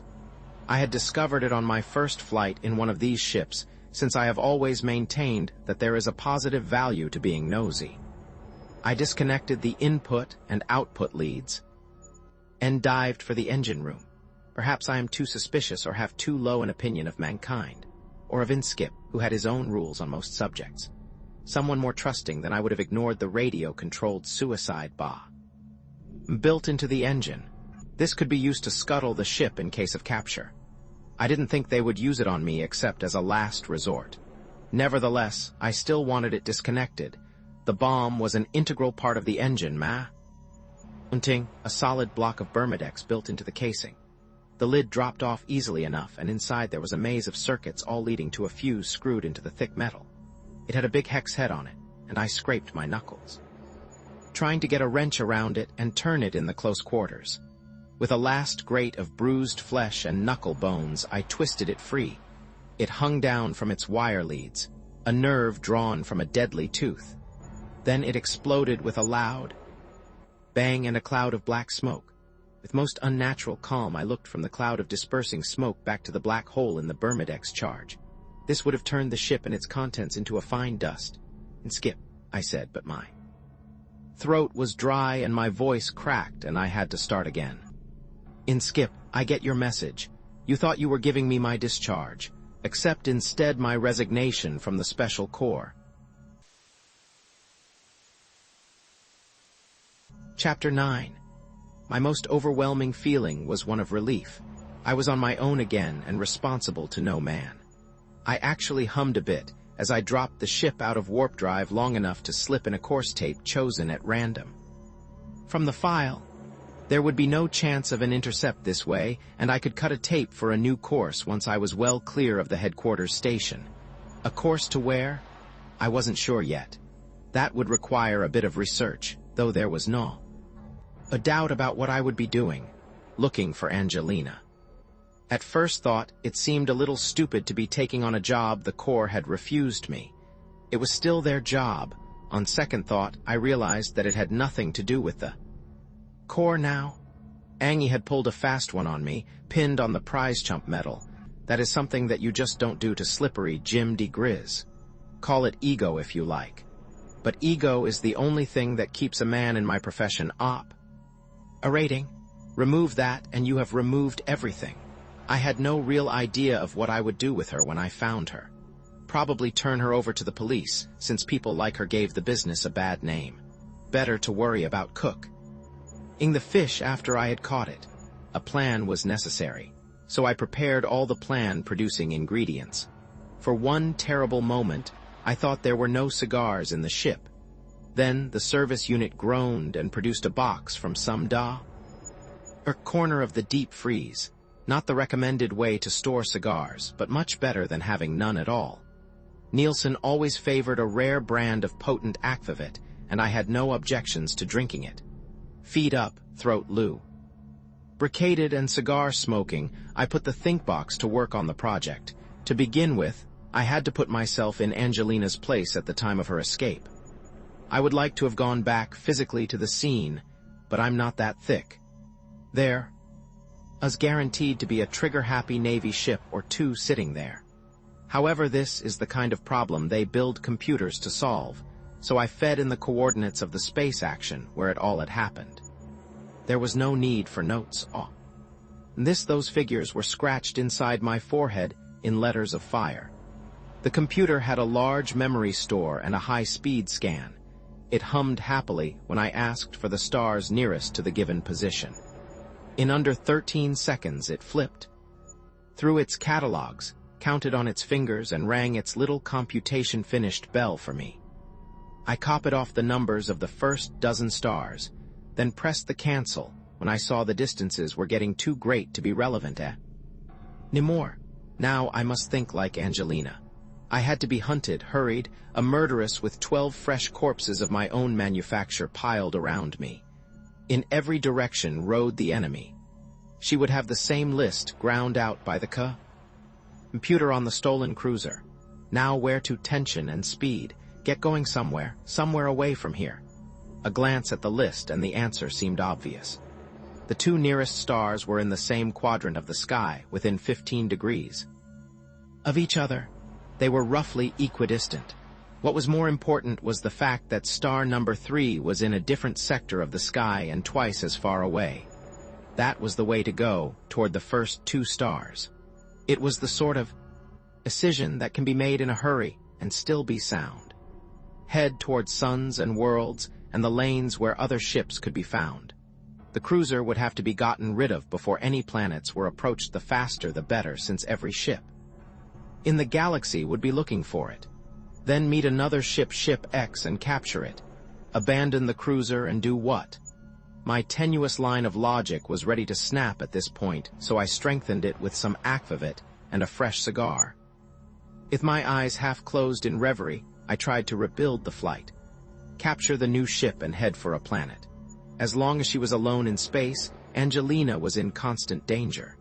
A planet fall and a change of personality were called for. When I looked up those 2 target stars in the catalog, the planetary choice was obvious. A barbaric sounding place named Freiber. There were a half-dozen other settled planets around the 2 suns, but all eliminated themselves either too lightly settled, so that a stranger would be easily spotted, or organized and integrated so well that it would be impossible to be around long without some notice being taken. Freiber shared none of these difficulties. It had been in the League for less than 200 years and would be in a happily chaotic state. A mixture of the old and new, pre-contact culture and post-contact civilization. The perfect place for her to slip into quietly and ooze herself until she could appear with a fresh identity. Reaching this conclusion produced a double glow of satisfaction. This was more than a mental exercise in survival, since I was now roughly in the same place Angelina had been. The incident with the scuttling charge was a strong indication of the value the Corps put on their ships and the low value they placed on deserters. Freiburg was a place that would suit me perfectly. I retired happily with a slight buzz on an escort mouth from the dehydrated cigars. When I dragged myself back to consciousness, it was time to drop out of warp space and plot a new course. Except there was one thing I had to do first. A lot of the little facts I knew had not been picked up in the Corps. One fact normally of interest only to warp drive technicians concerns the curious propagation of radiation in warp space. Radio waves in particular. They just don't go anyplace. If you broadcast on frequency, you get a strong return signal on all frequencies, as if the radio waves had been squeezed out thin and bounced right back. Normally of no interest, this exotic phenomena is just the thing to find out if your ship is bugged. I put nothing beyond the Special Corps, and bugging their own ships seemed a logical precaution. A concealed radio, transmitting on a narrow band, would lead them right to me wherever I went. This I had to find out before getting near. Any planets? There was a squeal and a growl from the speaker, and I cursed my former employers. But before I wasted my time looking for a transmitter, I ought to be sure one was there. Whatever was producing the signal seemed too weak to be picked up at any distance. Some quick work with a few sheets of shielding showed that my mysterious signal was nothing more than leaking radiation from the receiver itself. After it was shielded, the ether was quiet. I enjoyed a sigh of justified satisfaction and dropped out of warp. Once I had a course plotted, the trip wasn't a long one. I took the opportunity to scrounge through the ship's equipment and put together a kit for future use. The elaborate makeup and appearance alteration machinery begged to be used, and of course I did. Rebuilding the working personality of Slippery Jim was a positive pleasure. As the nose plugs and cheek pads slipped into place and the dye seeped into my hair, I sighed and relaxed. With happiness, an old war horse getting back on the job. Then I scowled, growled at myself in the mirror, and began to remove the disguise as carefully as I had assumed it. It has always been axiomatic with me that there is no relaxation in this line of business, and anything done by rote usually leads to disaster. Skip knew my old working personality only too well, and they would surely be looking for me under that description as well as my normal one. The second time around, I took a little more care with the disguise and built up an entirely different appearance. A simple one with facial and hair changes that would be easily maintained. The more elaborate a job of makeup is, the more time it takes. Keep it accurate. Freiburg was a big question mark so far, and I didn't want to be loaded with any extra responsibilities like this. I wanted to go in relaxed, sniff around, and see if I could pick up Angelina's trail. There were still 2 subjective days left in warp drive, and I put these to good use making some simple gadgetry that might come in handy. Pinhead grenades, tie-clasp pistols, ring drills, the usual thing. I only brushed away the scraps and in the shop up when the ship signaled the end of the trip. The only city on Freiburg with a ground-controlled spaceport was at Freiburgbad, which was situated on the shore of an immense lake, the only sizable body of fresh water on the planet. Looking at the sunlight glinting from it, I had the sudden desire for a swim. This urge must have been the genesis of my idea to drown the stolen ship. Leave it at the bottom of a deep spot in the lake, and it would always be handy if need. I made planetfall over a jagged mountain range and picked up not as much as a beep on the radar. Coming in over the lake after dark, I detected navigation radar from the spaceport, but my ship wouldn't get too far inshore. A rainstorm cut through with hail-shortened visibility and removed my earlier bathing desire. There was a deep underwater channel not too far from shore, and I touched down above it while I put my kit together. It would be foolish to Airy too much, but some of the core gear was too valuable to leave behind. Sealing it in a waterproof cover, I strapped it to my spacesuit and opened the airlock. Rain and darkness washed over me as I struck out for the unseen shore. I imagined rather than heard the gurgle behind me as the ship sank gently to the bottom. Swimming in a spacesuit is about as easy to manage as making love in free fall. I churned my way to shore in a state of near exhaustion. After crawling out of the suit, I had a great deal of pleasure watching it burn to a cinder under the heat of 3 thermite bombs. I particularly enjoyed kicking the resultant hissing slag into the lake. The rain hammered down and washed all traces of the burning away. Apparently even the fierce light of the thermite had gone unobserved in the downpour. Huddling under a waterproof sheet, I waited damply and miserably for dawn. Sometime during the night I dozed off without meaning to because it was already light when I woke up. Something was very wrong, and before I could remember what had woken me, the voice called again. Going to Freiberbad. Of course, where else is there to go? I'm going there myself. Got a boat. Old boat, but a good boat beats walking. The voice went on, but I wasn't listening. I was cursing myself for being caught unaware by this joker with the long playing voice. He was riding in a small boat just offshore. The thing was low in the water with bales and bundles, and the man's head stuck above the top of everything. While his jaw kept moving, I had a chance to look at him and draw my sleep-sodden wits together. He had a wild and bristly beard that stuck out in all directions, and tiny dark eyes hidden under the most decrepit I had ever seen. Some of my startled panic ebbed away. If this oddball wasn't a plant, the accidental meeting might be turned to my benefit. When Mattress Face stopped to drag in a long overdue breath, I accepted his offer and reached for the gunwale of the boat and drew it closer. I picked up my bundle, getting my hand on my gun butt as I did it, and jumped in. There didn't seem to be any need for caution. Zug, that was his name. I plucked it out of the flowing stream of his monologue, bent over an outboard motor clamped to the stern, and coaxed it to life. It was a tired-looking atomic heat exchanger, simple but efficient. No moving parts, it simply sucked in cold lake water, heated it to a boil, and shot it out through an underwater jet. Made almost no sound while running, which was how the rig had slid up without wakening me. Everything about Zug seemed normal. I still wasn't completely convinced and kept the gun close to my hand, but if it was normal, I had hit a piece of luck. His cataract of words washed over me, and I began to understand why. Apparently he was a hunter, bringing his pelts to market after months of solitude and silence.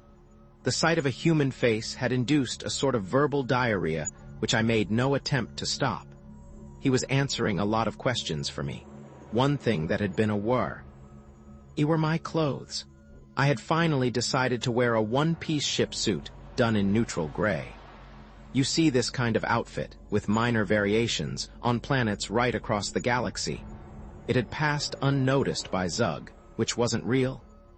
He's saying much since he was anything but a clothes fancier. He must have made his jacket himself out of the local fur. It was purplish black and must have been very fine before the grease and twigs had been rubbed in. His pants were made of mesh woven cloth, and his boots were the same as mine, of eternine plastic. If he was allowed to walk around loose in this outfit, mine would surely never be noticed. What I could see of Zug's equipment bore out the impression gained from his clothes, the old and new mixed together. A world like Freiber, not too long in the League, would be expected to be like that. The electrostatic rifle leaning against a bundle of steel bolts for the crossbow made a typical picture. Undoubtedly, the voice of the wilderness here could use both weapons with equal facility. I settled down on the soft bundles and enjoyed the voyage and the visual pleasures of the misty dawn, bathed continually in a flow of words. We reached Freiberbad before noon. Zug had more of an ambition to talk than to be talked to, and a few vague remarks of mine about going to the city satisfied him. He greatly enjoyed the food concentrates from my pack and reciprocated by producing a flask of some noxious home brew he had distilled in his mountain retreat.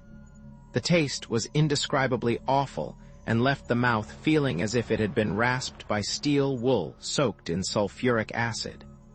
But the first few drinks numbed, and after that, we enjoyed the trip until we tied up at a fish-smelling dock outside the city.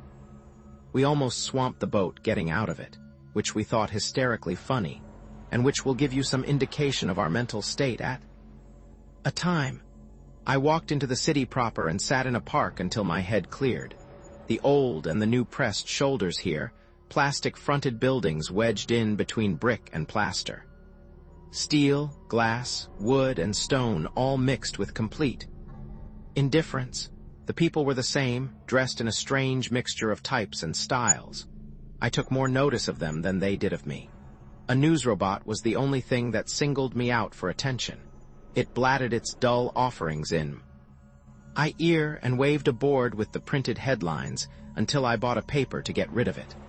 League currency was in circulation here, as well as local money, and the robot made no protest when I slipped a credit in its chest slot, though it did give me change in Freiburg Gilden undoubtedly at a ruinous rate of exchange. At least that's the way I would have done it if I were programming the thing. All of the news was unimportant, and trivial the advertisements were of much or interest. Looking through the big hotels, I compared their offered pleasures and prices. It was this that set me to trembling and sweating with terror. How quickly we lose the ingrained habits of a lifetime. After a month on the side of law and order, I was acting like an honest man. "You're a criminal," I muttered through clenched teeth and spat on a no-spitting sign. "You hate the law and live happily without it. You are a law unto yourself and the most honest man in the galaxy. You can't break any rules since you make them up yourself and change them whenever you see fit." All of this was true, and I hated myself for forgetting it. That little period of honesty in the core was working like a blight to destroy all of my best antisocial tendencies. "Think dirty?" I cried aloud, startling a girl who was walking by on the path. I leered to prove that she had heard correctly, and she hurried quickly away. That was better. I left myself at the same time in the opposite direction, looking for an opportunity to do bad. I had to re-establish my identity before I could even consider finding Angelina. Opportunity was easy to find. Within 10 minutes, I had spotted my target. I had all the equipment I might need in my sack. What I would use for the job I stowed in my pockets and waist wallet, then checked my bag in a public locker. Everything about the first bank of Freiburg begged to be cracked. It had 3 entrances, 4 guards, and was busily crowded. 4 human guards. No bank in existence would pay all those salaries if they had electronic protection. It was an effort not to hum with happiness as I stood in line for one of the human clerks. Fully automated banks aren't hard to rob, they just require different techniques. This mixture of man and machine was the easiest of all. "Change a League 10-star for Gilden," I said, slapping the shiny coin on the counter before him. "Yes, sir," the cashier said, only glancing at the coin and feeding it into the accounting machine next to him. His fingers had already set up the amount for me in Gilden, even before the currency valid signal blinked on. My mun. He rattled down into the cup before me, and I counted it slowly. This was done mechanically, because my mind was really on the 10-credit coin now rolling and clinking down inside the machine's innards. When I was sure it had finished its trip and landed in the vault, I pressed the button on my wrist transmitter. It was beautiful. That was the only word for it. The kind of thing that leaves a warm glow lodged in the memory, that produces a twinge of happiness for years after whenever is nudged. That little 10-credit coin had taken hours to construct, and every minute was worth it. I had sliced it in half, hollowed it out, loaded it with lead back to its original weight, built in a tiny radio receiver, a fuse, and a charge of Bermudex, which now went off with an incredibly satisfactory explosion. A grinding thump deep in the bank's entrails was followed by a tremendous amount of clanking and banging. The rear wall containing the vault split open and disgorged a torrent of money and smoke. Some last effort of the expiring accounting machine gave me an unexpected dividend. The money dispensers at every cashier's station burst into frantic life, a torrent of large and small. Oins poured out on the startled customers who quickly mastered their surprise and began grabbing. Their moment of pleasure was brief, because the same radio cue had set off the smoke and gas bombs I had thoughtfully dropped in all the wastebasket. Unnoticed in the excitement, I threw a few more gas bombs in with the cashiers. This gas is an effective mixture of my own concoction, a sinister brew of regurgitants and lacrimatories. Its effect was instantaneous and powerful.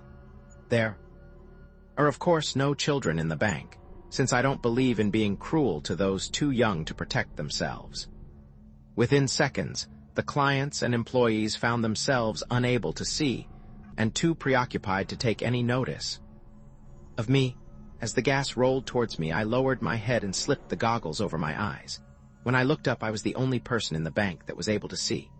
I was of course careful to breathe through the filter plugs in my nose, so I could enjoy the continued digestion of my last meal. My teller had vanished from sight, and I did a neat dive through the opening, sliding across the counter on my stomach. After this, it was just a matter of pick and choose.